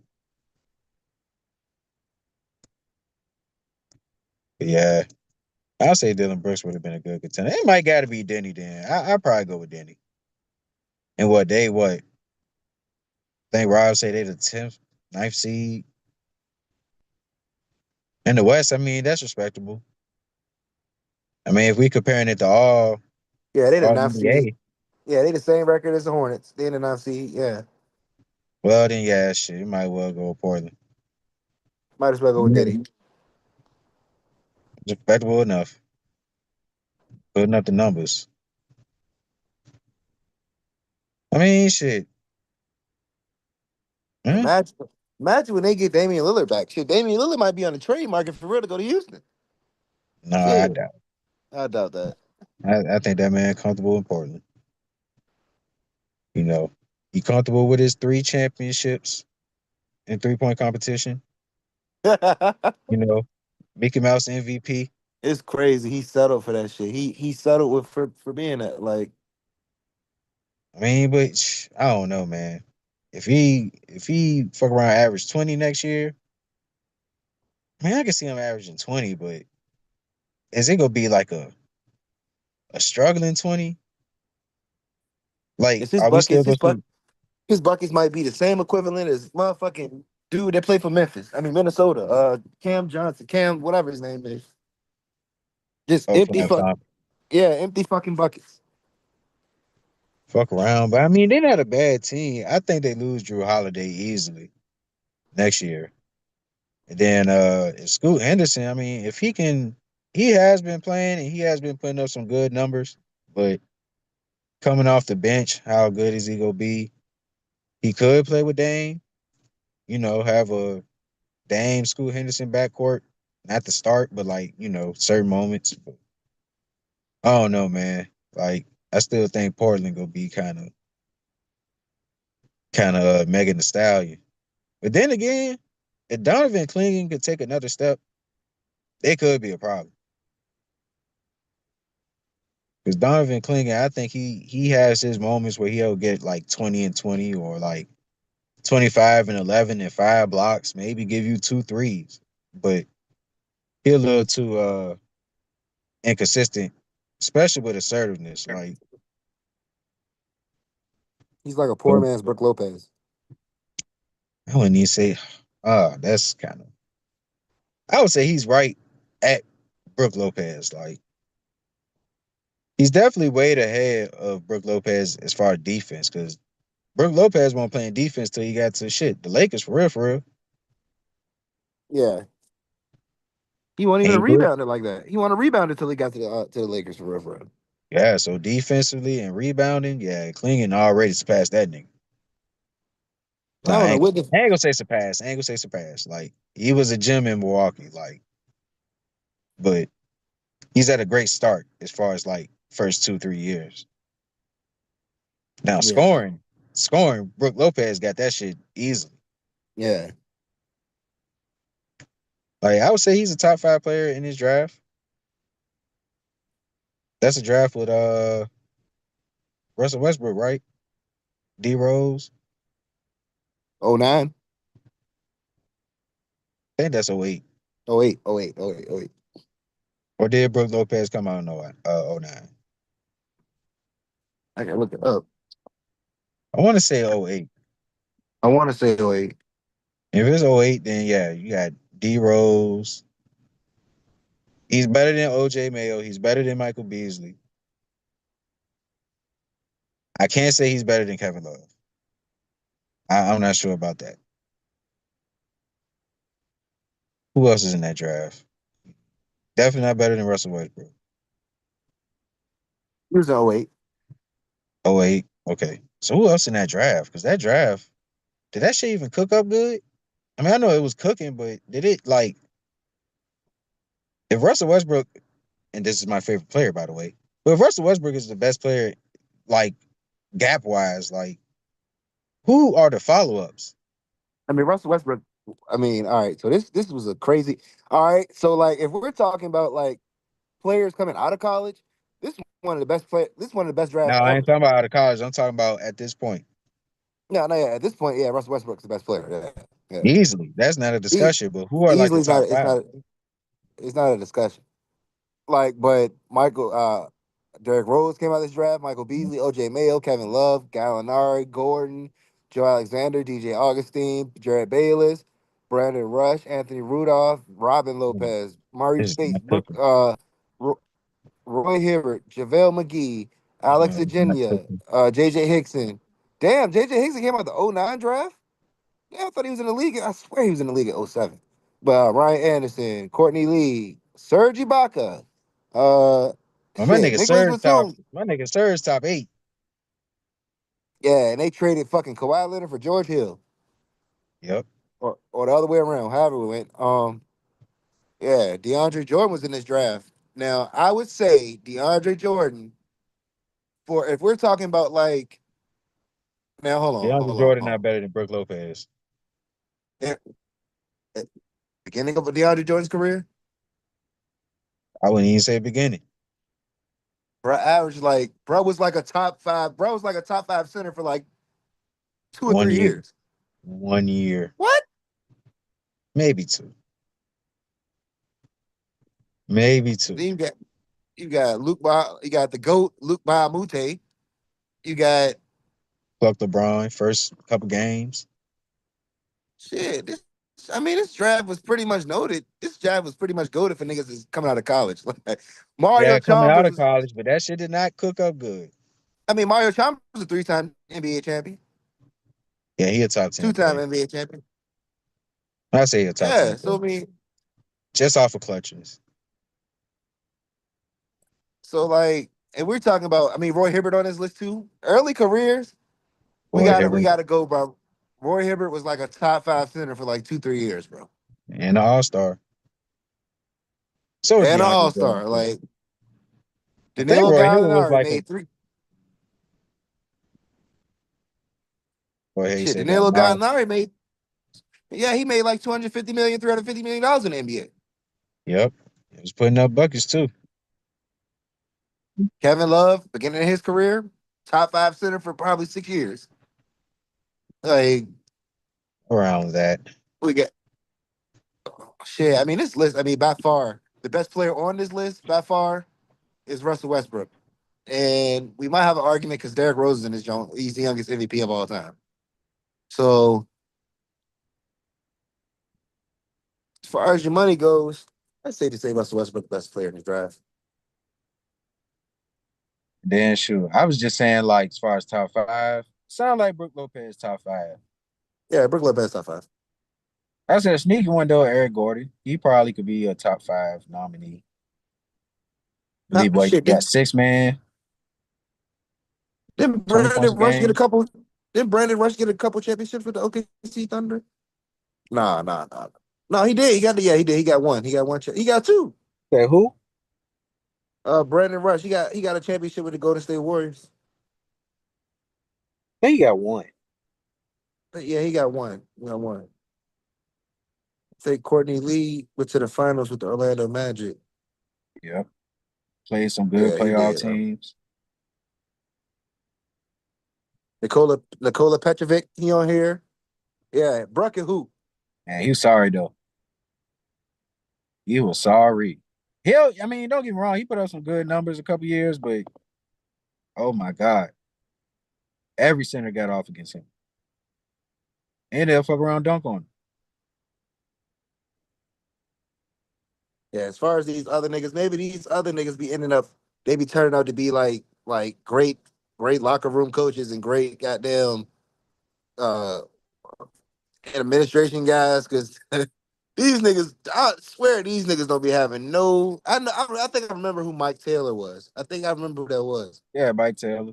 I know Mike point guard, played for the Clippers. Yep. And Yeah, Big Three that's how too. niggas be starting their careers and shit.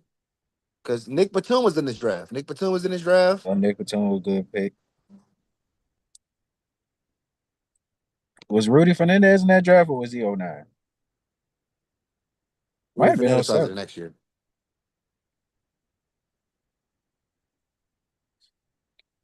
But Blake yeah, Griffin. well, I'm like, solid draft. oh, niggas remember how team to beat. Oh yeah, that shit.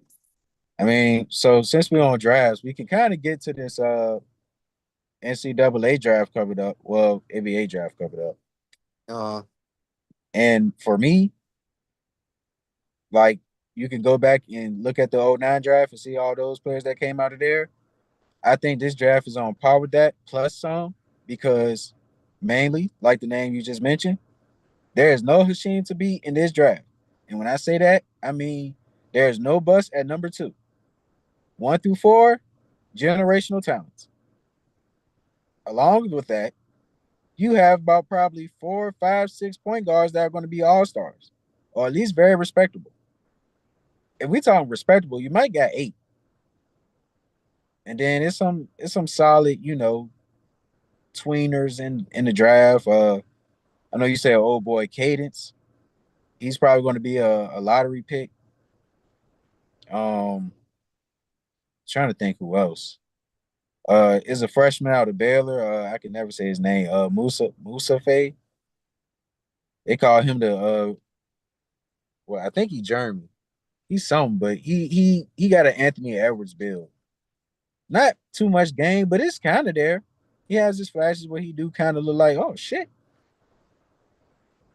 that nigga just banged on that nigga. Like that dude kind of look Anthony Edwards, but he ain't. I don't know if he could be all that, but he could be like a Ben Matherin meets Anthony Edwards type shit. He's a little okay. Maybe uh. Tobias Harris meets Anthony Edwards, but yeah, like, and I don't think that's bad. I think shit that give you a couple All Stars, but yeah, this draft is super loaded. Is almost crazy to think that any team is going to miss through the first 30 picks. That's how loaded this draft is.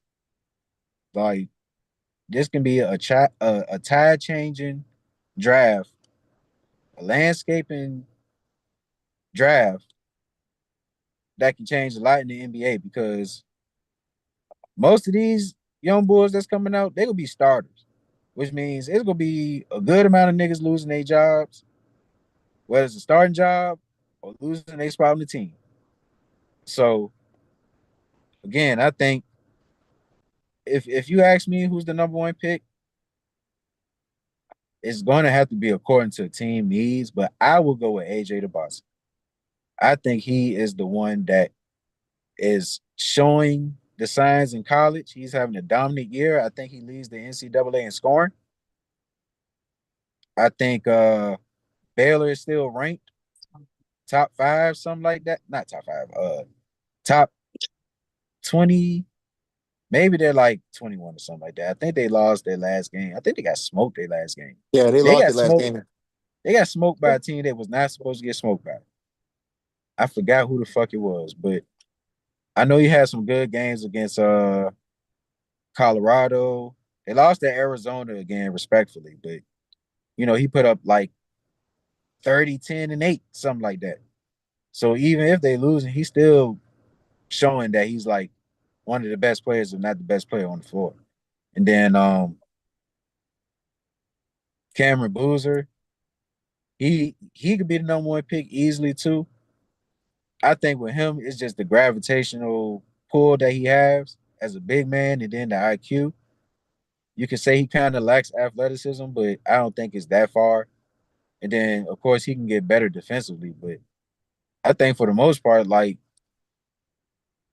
he's definitely a foundational piece. He could be the Nipple of next year's draft, as far as like oh, he might not have all the talent in the world or all the athleticism in the world, but he's so fucking surgical and smart that he can elevate a team through just playing honest basketball, not even forcing anything. So, I think one of those two players, they're like probably deserving, but I'm going with AJ because like I think the thing with AJ is he has a little more room to grow as far as the ceiling. Like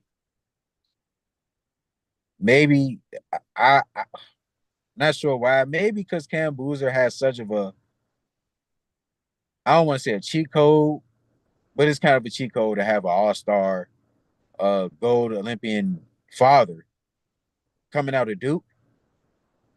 So you set from high school, college, even Olympic play, like you ahead of the curve. So I'm not sure what AJ background is. I know he's from Boston and stuff like that. I mean, I'm pretty sure he has some tutelage from NBA players, former NBA players, something like that, who probably, bought him up as a youngster. But, you know, I think there is even an IQ difference. Like, and AJ don't got a bad IQ. I mean, he can get you 10 assists, but I think he can be a little smarter.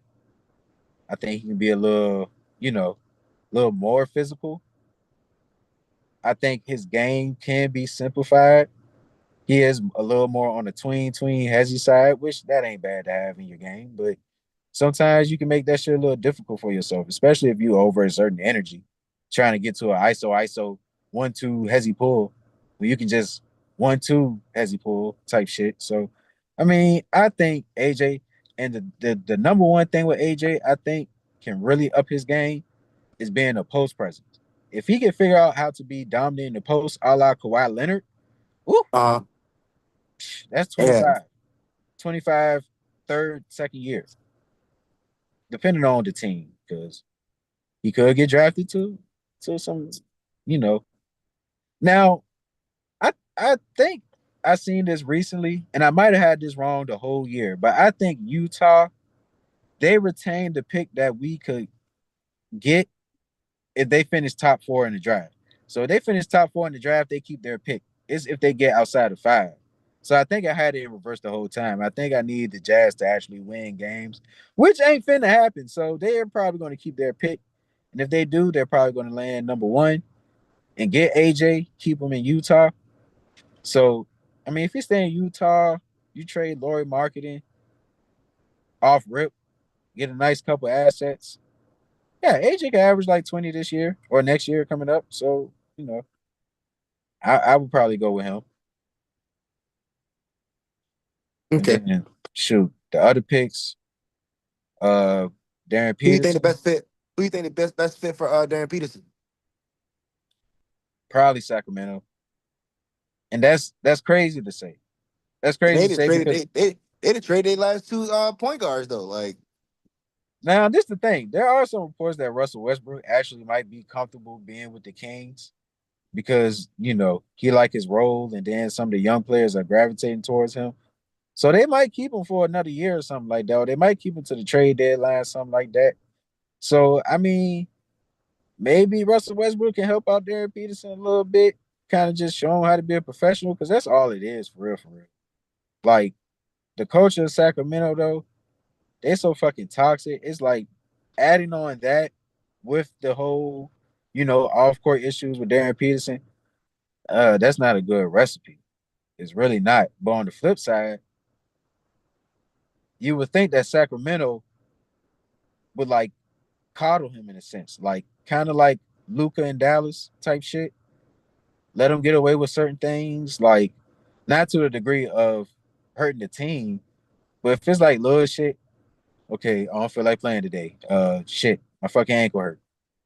All right, Darren, shit, please, here's a ankle rubber. Like matter of fact, I'll rub your ankles. Like if they coddle him like that, maybe it can work out in a sense, and maybe he can just grow and develop as time goes by.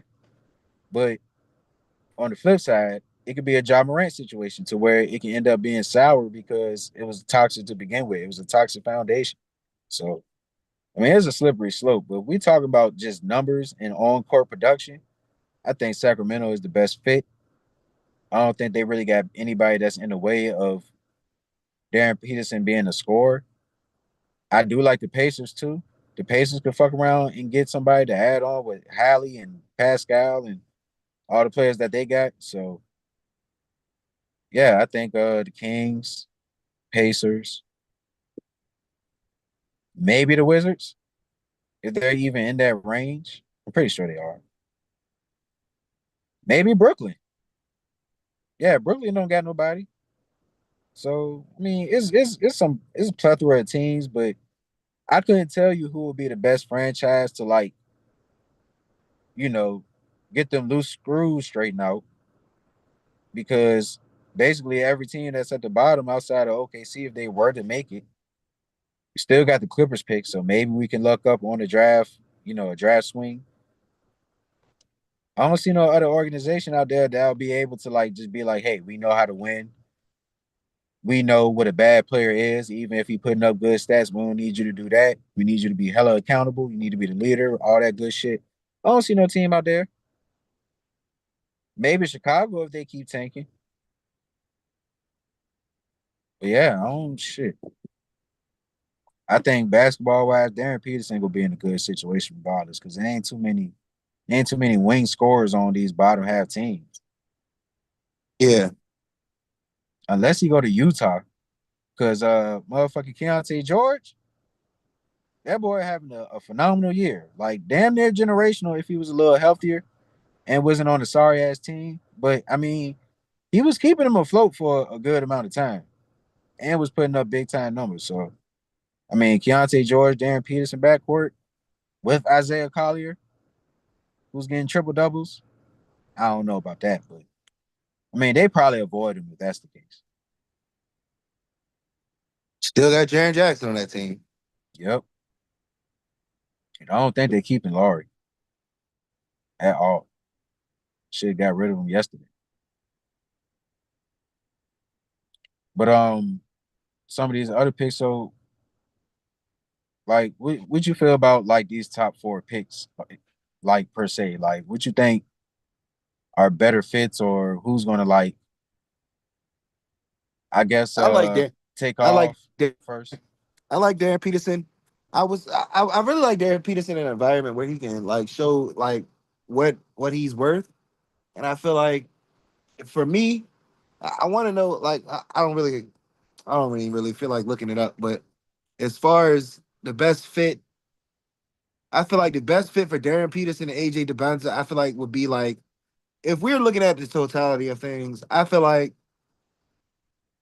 similarly Cooper Flag and AJ DeBanza are like kind of like in the same in the same like if we're in Archetype. in the same category with like with the teams because like if just hear me out if the Wizards get the number one pick right and then they land AJ DeBanza right that's like the perfect scenario Cooper Flag is in. He's waiting for the point guard to get healthy. He's waiting for the team to get healthy.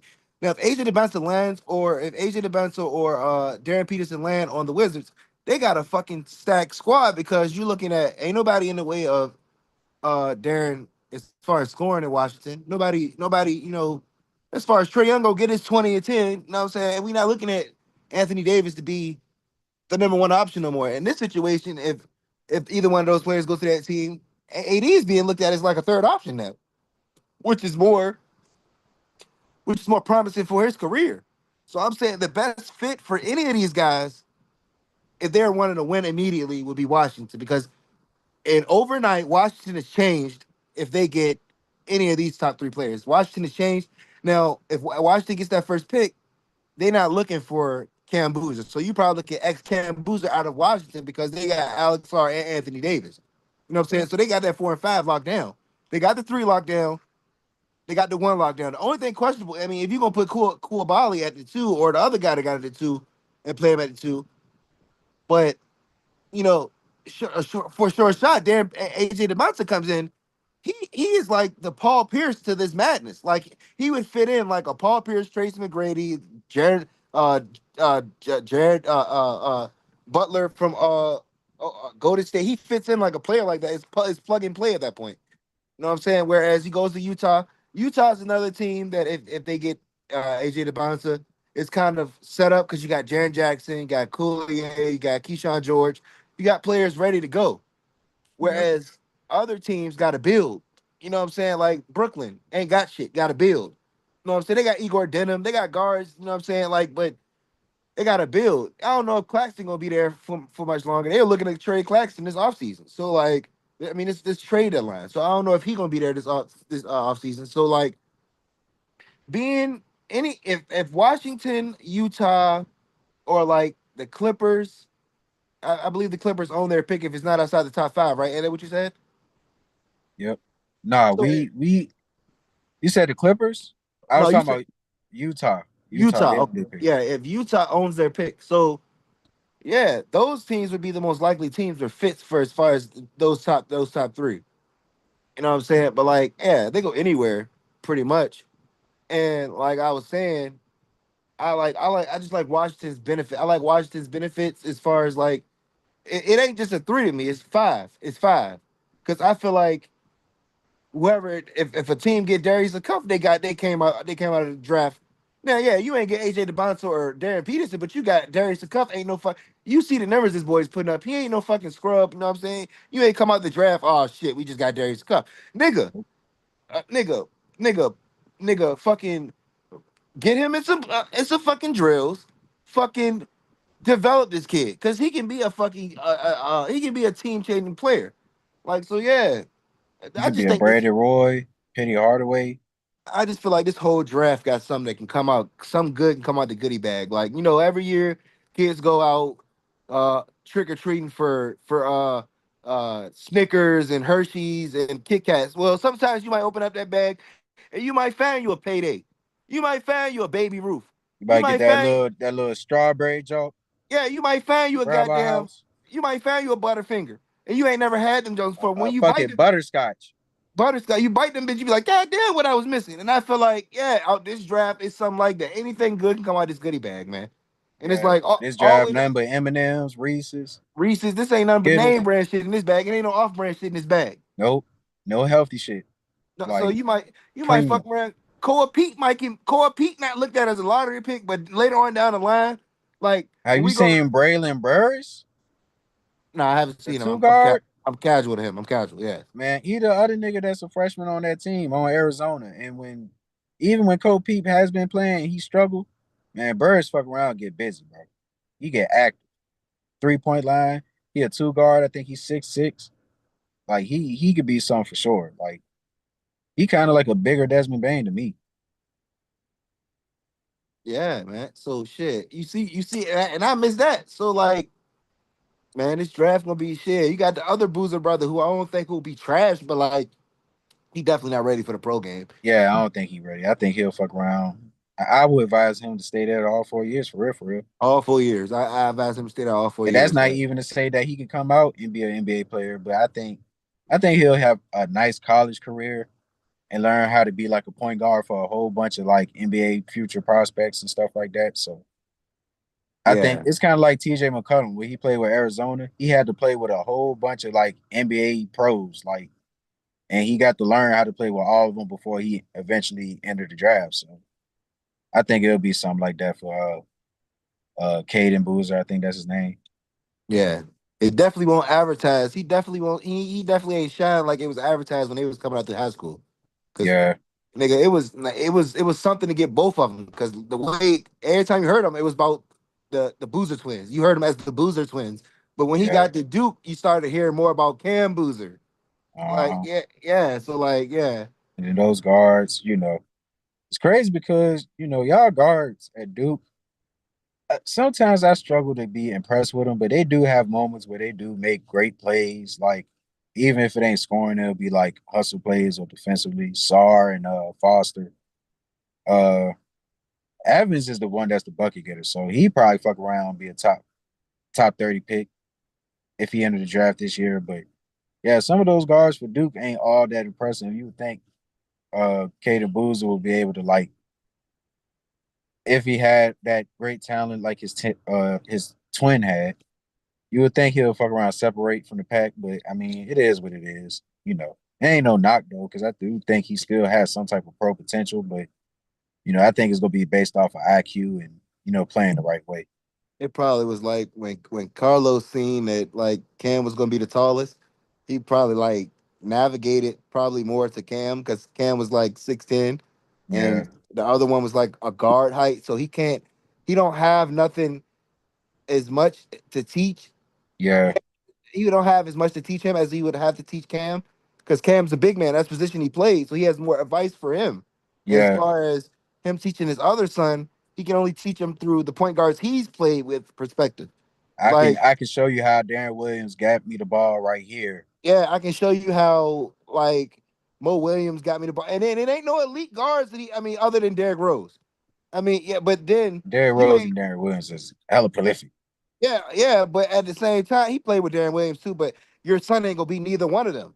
So Yeah, it's like I ain't trying to slight your son, but you can't. You got to get somebody, one of them good friends you got to come teach your son. Whereas you can teach Cam pretty much everything because this the right position to catch the ball. And you were a hell of a rebounder when you played for Chicago. Like you were a hell of a rebounder. Like so that's something you can teach your son is to be more of a you want a rim protector, but niggas won't just coming in the paint going on Brook Lopez. Like I mean going on Carlos Boozer. He'll knock your ass out the sky sometimes. Like so like yeah, especially that Carlos Boozer, Joakim Noah backcourt, that front court, them niggas won't no pushovers. You come in that lane, one of them niggas gonna lay you out.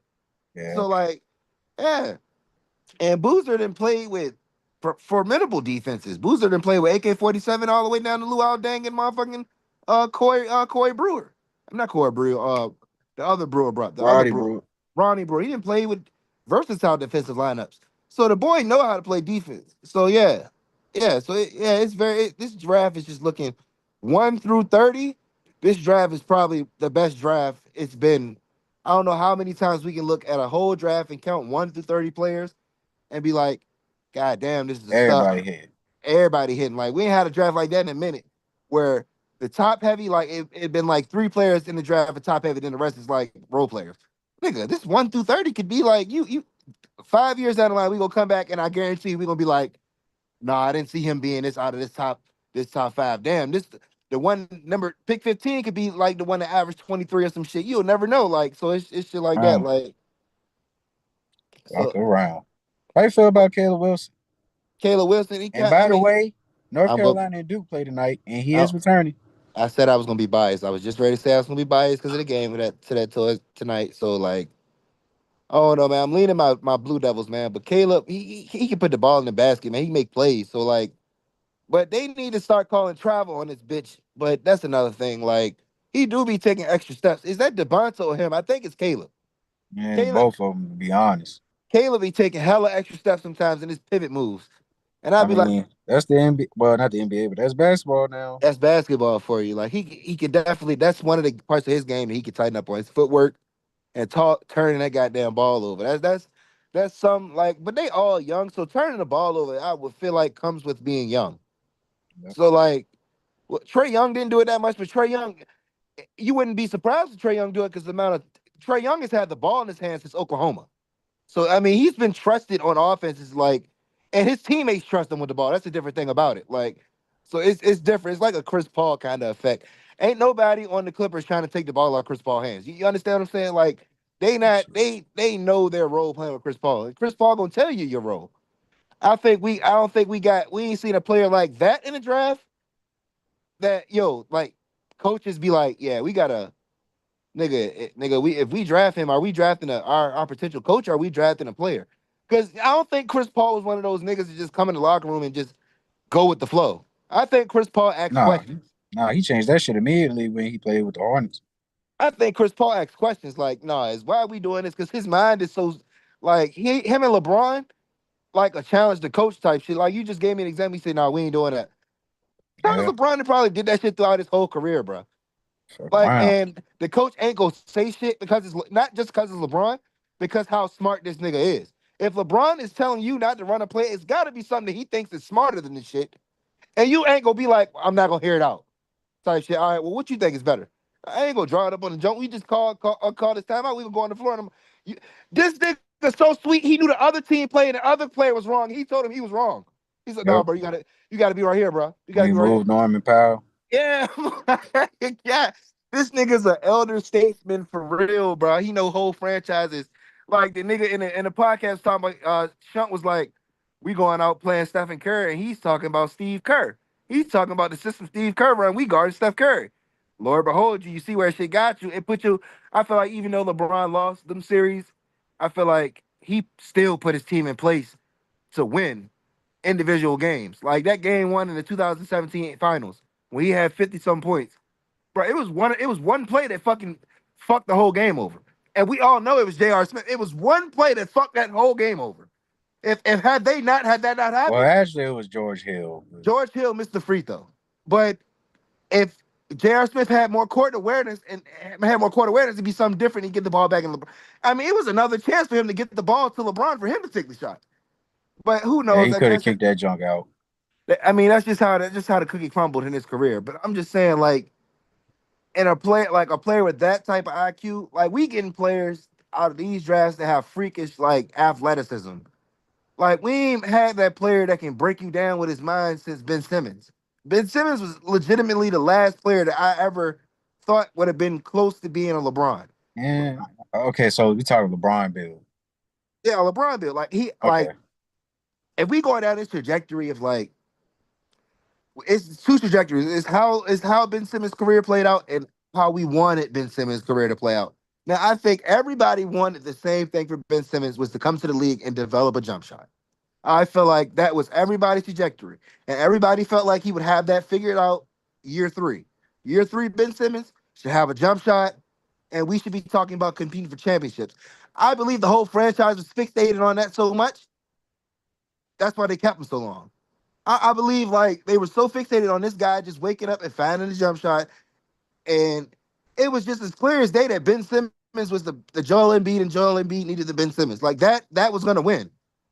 Type it shit. it should have won with the rosters they had constructed around. They had Jimmy They let Butler. Jimmy Butler They had go. a prime Jimmy Butler. They had JJ Redick who played the best basketball in his career with that team.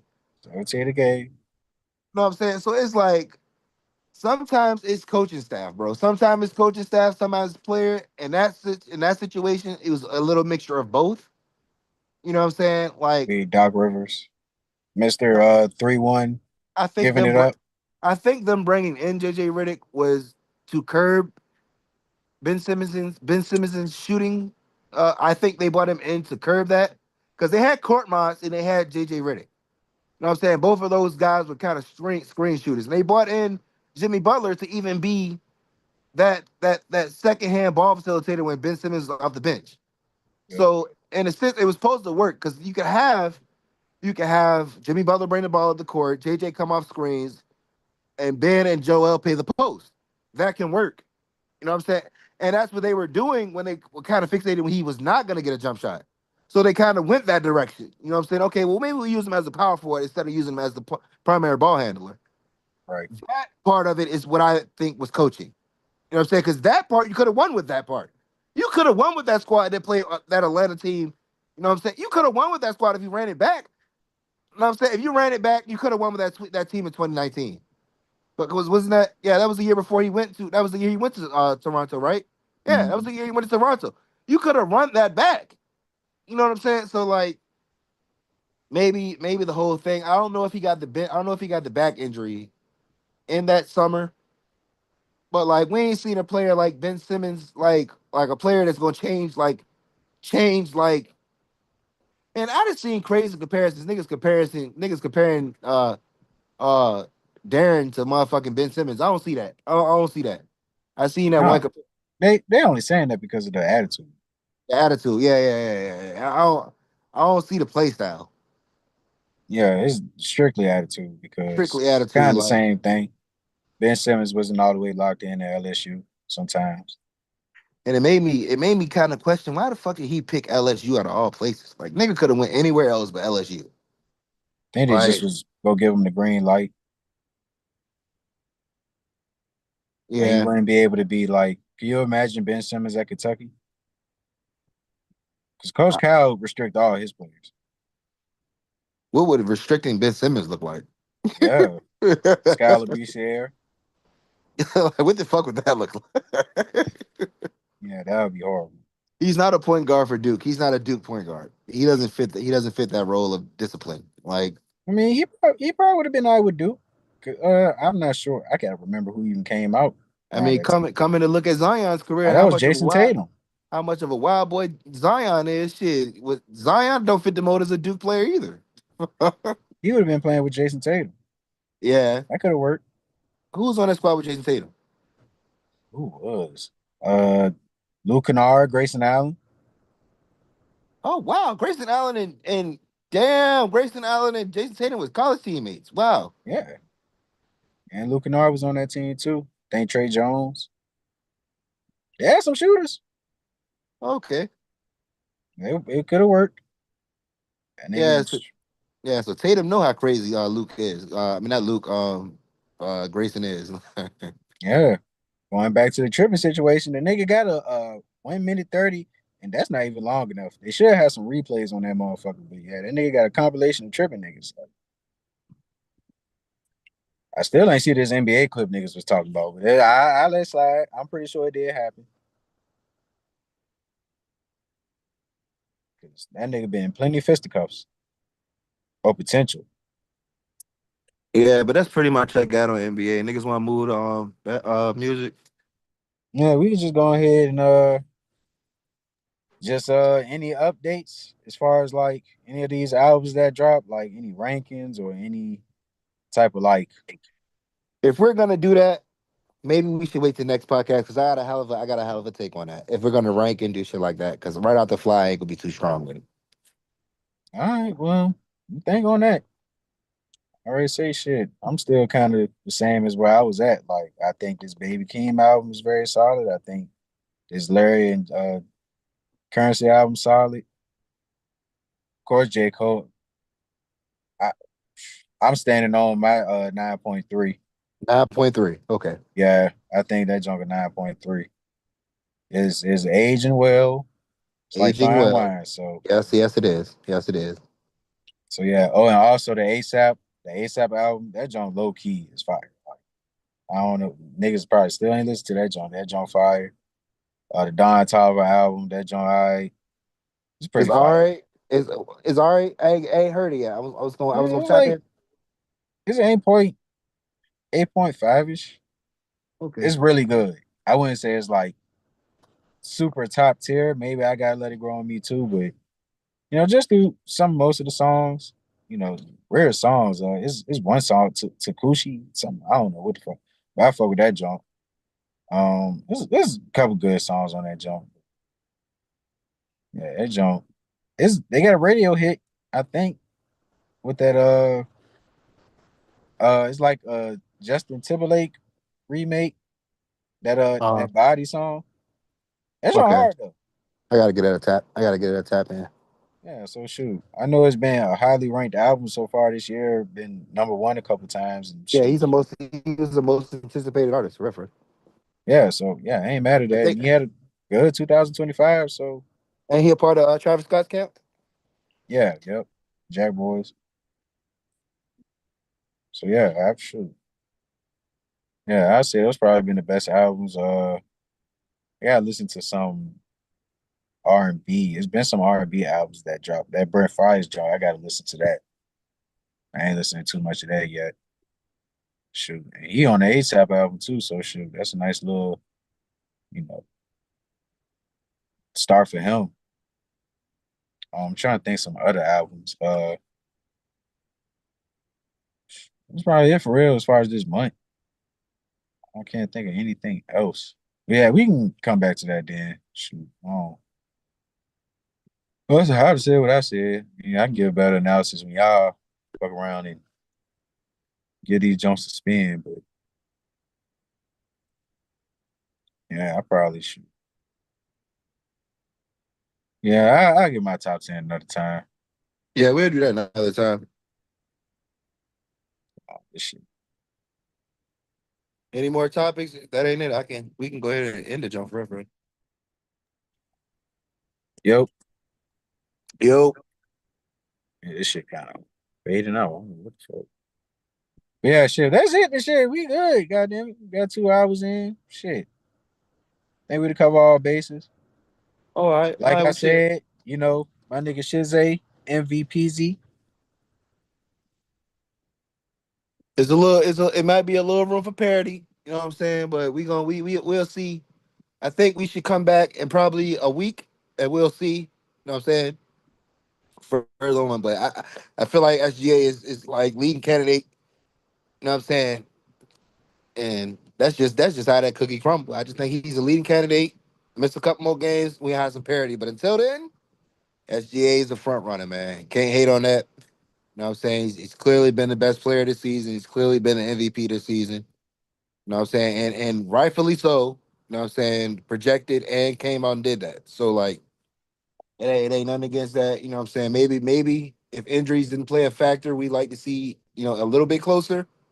But hey, you want that every season with MVP. Some years we just want to see a clear cut better player, and I feel like this year SGA has proven that on the Definitely court. have. So While yeah, missing games. Keep in mind, this is his first game back. after missing 9 games, come back and drop 36 piece, No OT.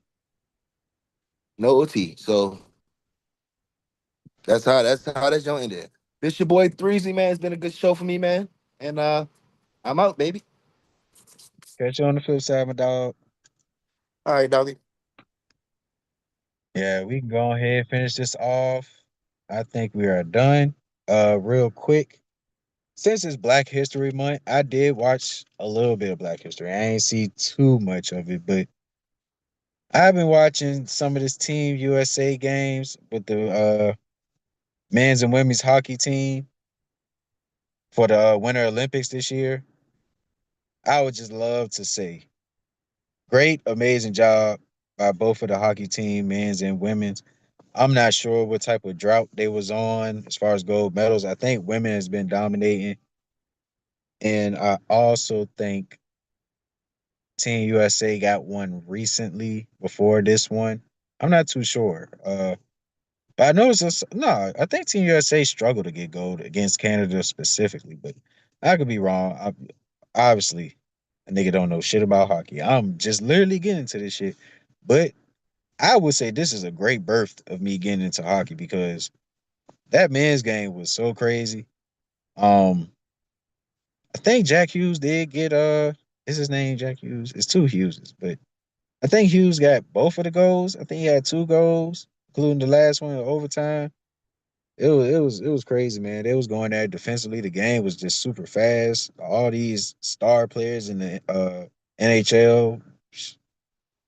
And I just found out Connor Bernard is Canadian. I'm surprised he didn't make the team. He probably would have made a difference. Cause that boy cold for the was it the Blackhawks, whatever it is. I'm not sure, but yeah, man.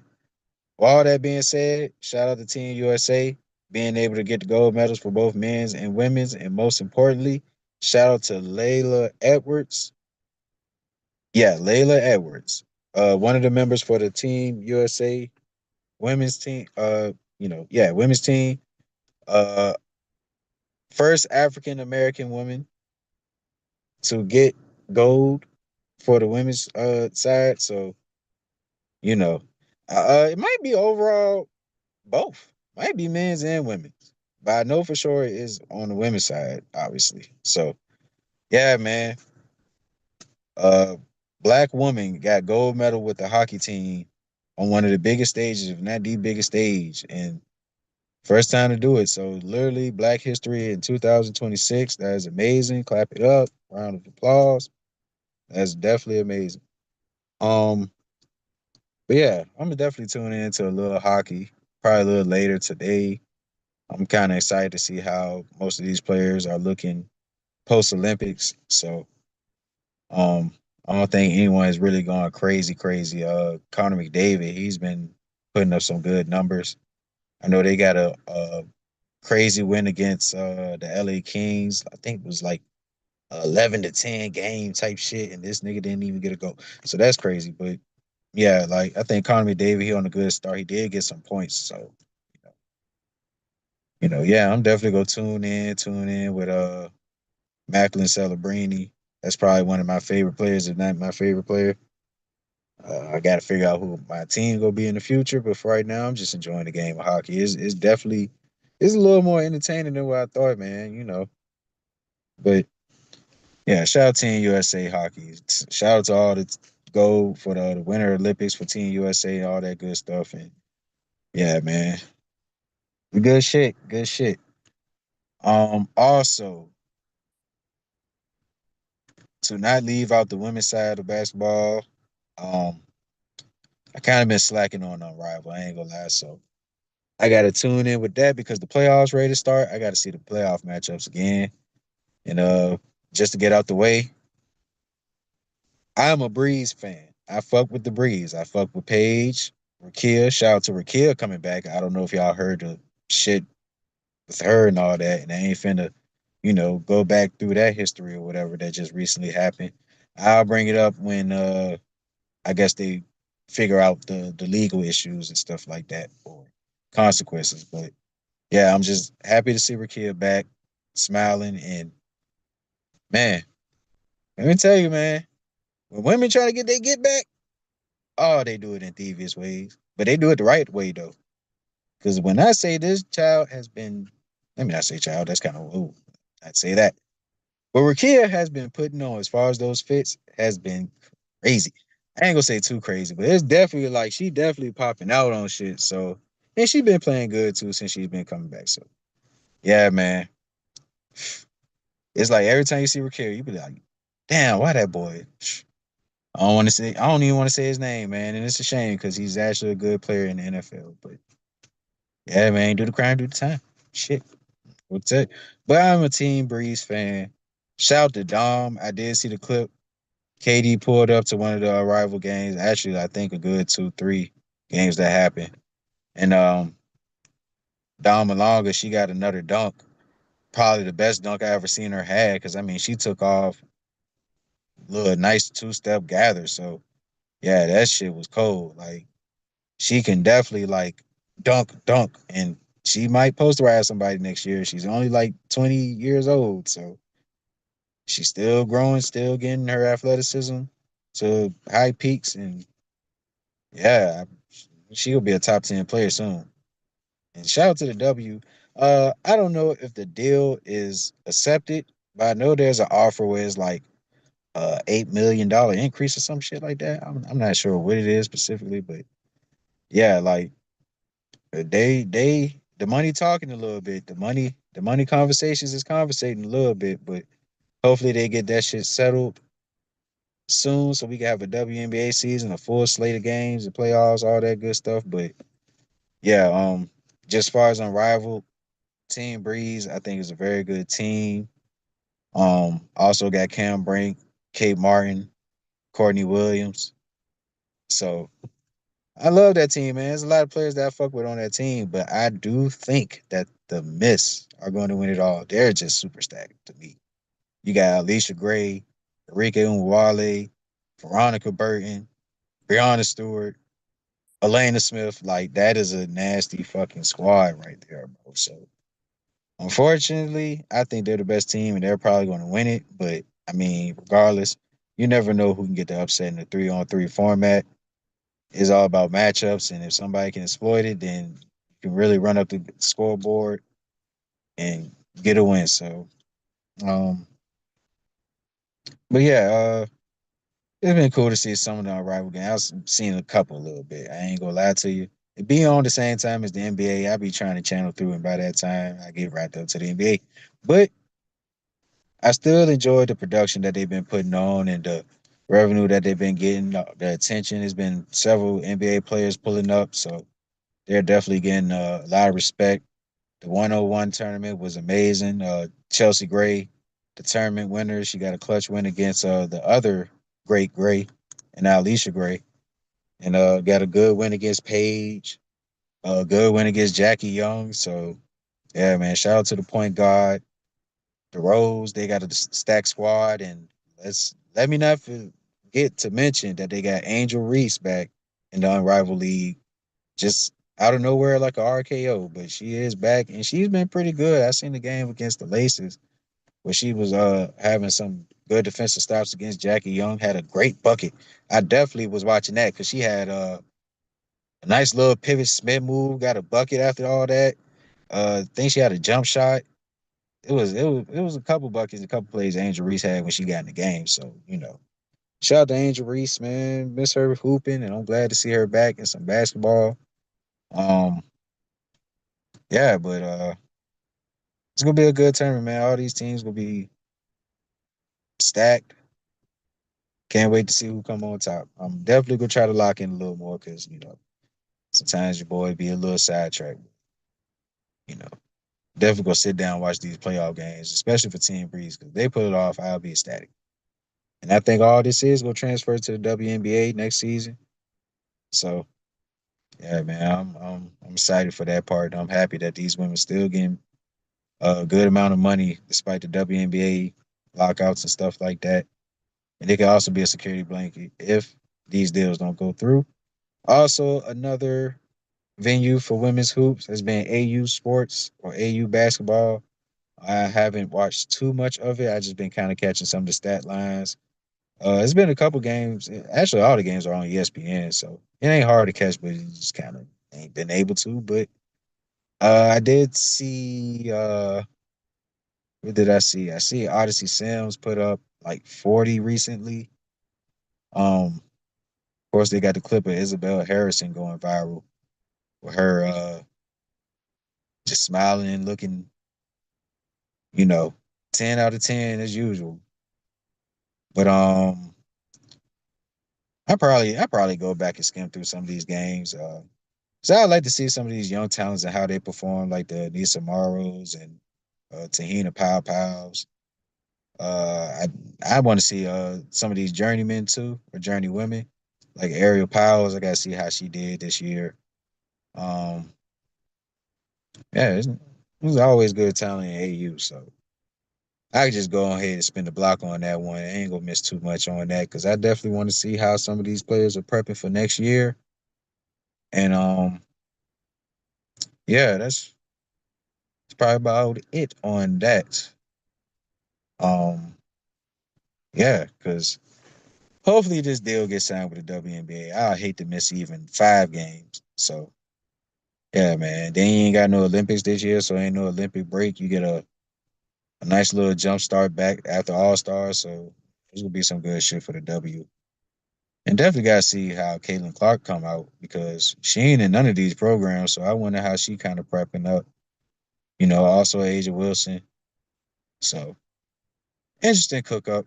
But to also finish up on the women's side of basketball, I definitely got to shout out a couple teams. Most notably, once again, I'll say it every motherfucking pod I hop on to otherwise proven. My Yukon Lady Huskies, once again, getting dubs left to right. Big East, Big West, Big South, Big North. Still getting dubs. Sarah Strong, National Player of the Year. Why not? Why not? I'm not going to sit here and talk about who should make it because I'm just certainly sure that Sarah Strong is the best player in college as a sophomore on the most dominant team we've seen in the last 2 years since she's been there. But as of this year, we have not taken no L's. This is after losing Paige Beckers, who's clearly an all-star in the WNBA. All we did was get K9 out of USC. And we got some nice freshmen. Blanca, she's nice. Fisher's nice. Um, there's been some players that have been stepping up. Of course, Ashland Shade.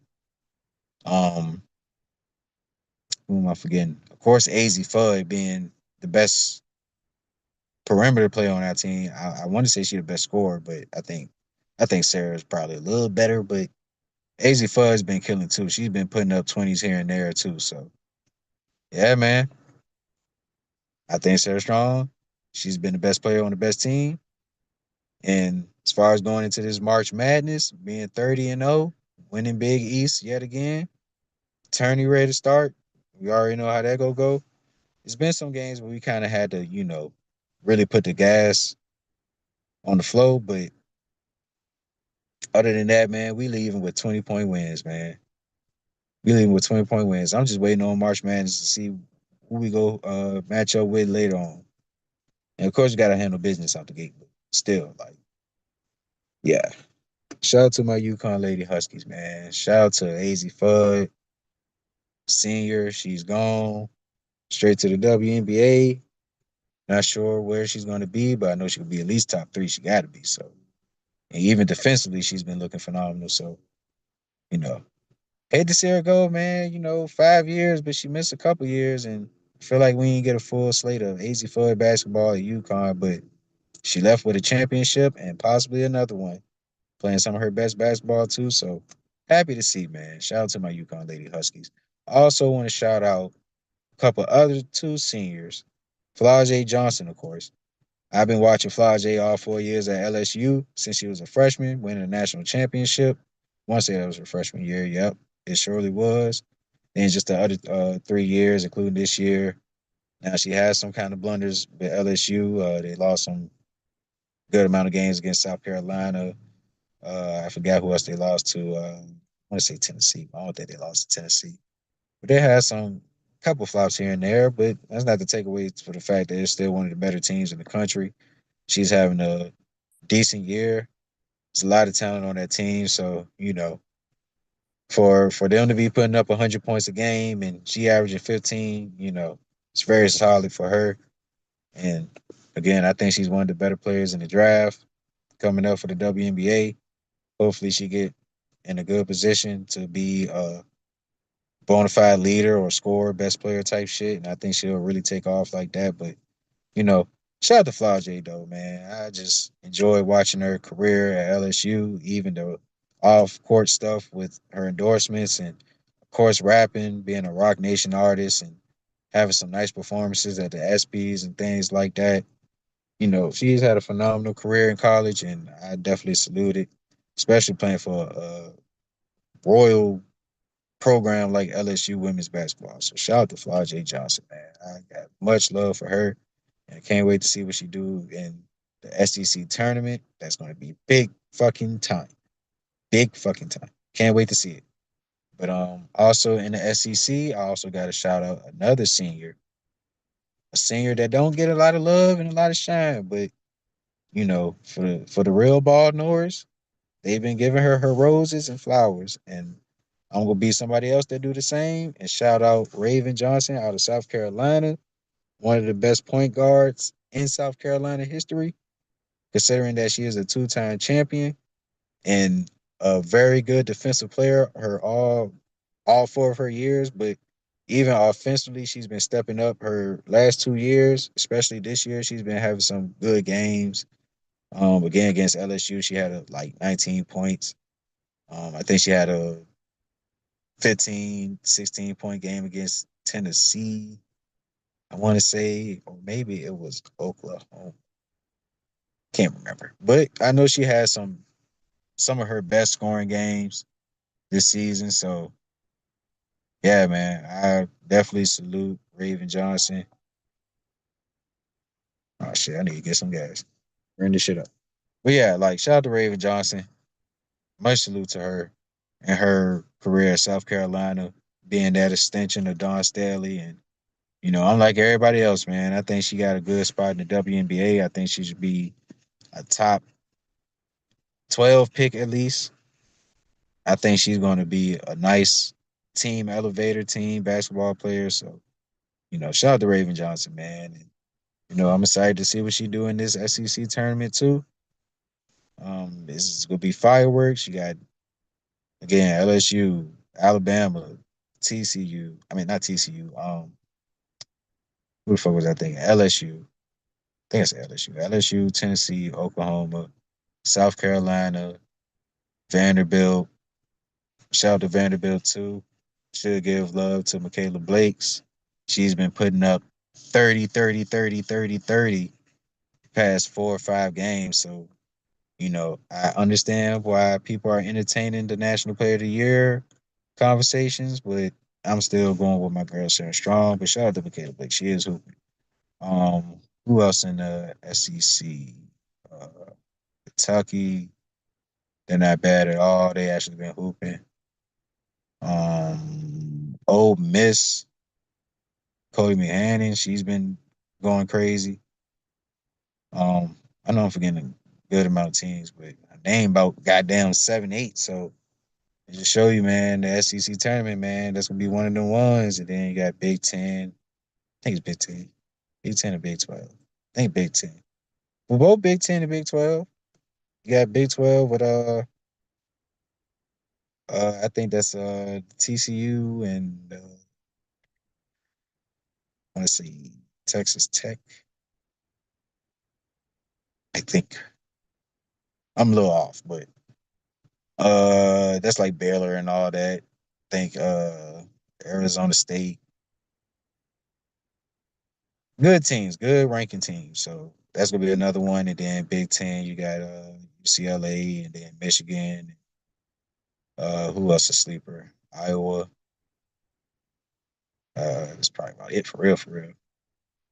And they got some teams. USC could fuck around and make some noise. I like how Jazzy Davison has been playing. And shout out to her too. She one of the only few players in college history to average I think like what 18 points, 8 rebounds, a block a game, a steal a game, some crazy numbers. Probably like some efficiency guidelines too. But yeah, Jazzy Davidson has been playing phenomenal. She's going to be an excellent piece for next year. And they got clips of Juju. She working out. She doing shooting drills and all that. And it's been over a year since she tore ACL. So Juju is on the way. Like she's right on schedule, getting her reps in. I love to see how this USC team look next year with players like Kennedy Williams and I think Dunn got one more year. I hope because she's been hooping for that team, and then Jazzy Davis that'll be a nice big four right there. So yeah, man, shout out to USC, man, what they're doing. Um,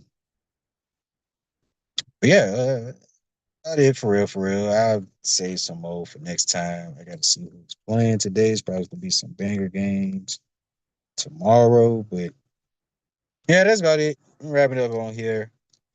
Tune in with y'all next time.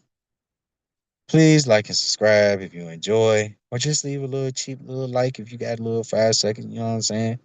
These shits are free, bro. When inflation going up, you can at least leave a free ass like. You don't even gotta really look. I would recommend you looking. I would recommend that you engage with us and leave a little comment. You can say this shit is ass, but we appreciate any type of interactions or anything like that. But if you don't feel like doing shit, just hit that fucking tap that like button. You ain't even gotta hit that bitch. Tap it. Go about your way if you feel, or you can stay. The door is open. Regardless of the fact, we appreciate any type of love and support. We will tune in with y'all next time, whenever that may be. Hopefully next week. If not, we'll get with you. Whenever we get with you, it's definitely gonna be before any type of playoff formatting with college or NBA, maybe even unrivaled. I probably at some point do a little solo with women's basketball as far as unrivaled and AU, especially when I get caught up with things. Cause I gotta shout out my women's man. They on the up and up. So I'm happy to see that, you know, AU is looking good, unrivaled looking real good, and you can bring all that into the WNBA season. It's gonna be some really great hoops for 2026. So I'm excited to see, man. And they getting more paper. Ain't that something?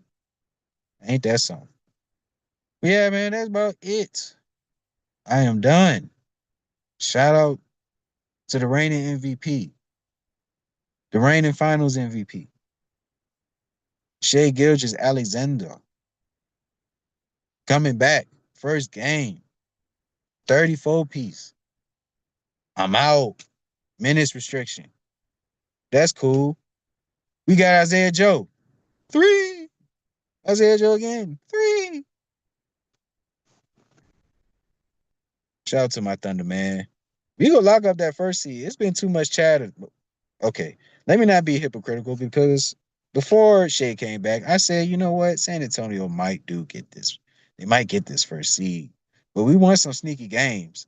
We want some sneaky games to get some good competition again. The Cavs, um, we lost to the Pistons, but we won games that we were supposed to win. So you know, I'm cool with that, man. We did enough to hold the fort down. Now that we got Shea back, and hopefully he don't miss too many more games, I think we can keep things going. But we got some big time games. But we'll get back to all these things. I got to work on my memory. I'm gonna start writing down notes because I be forgetting these games, bro. Be watching and forgetting, man. My process will be kind of disturbed, with the herb. All right, I'm done, man. Peace and blessings as always. Enjoy your weekend. Enjoy the rest of this February. We're going into March, big March. You did what I'm saying? Shout out to my March babies and shout out to my Pisces. If you ain't needing none of that, fuck you. No, I'm joking. Much love as always. Peace, blessings. Have a great weekend, great time, all that good stuff.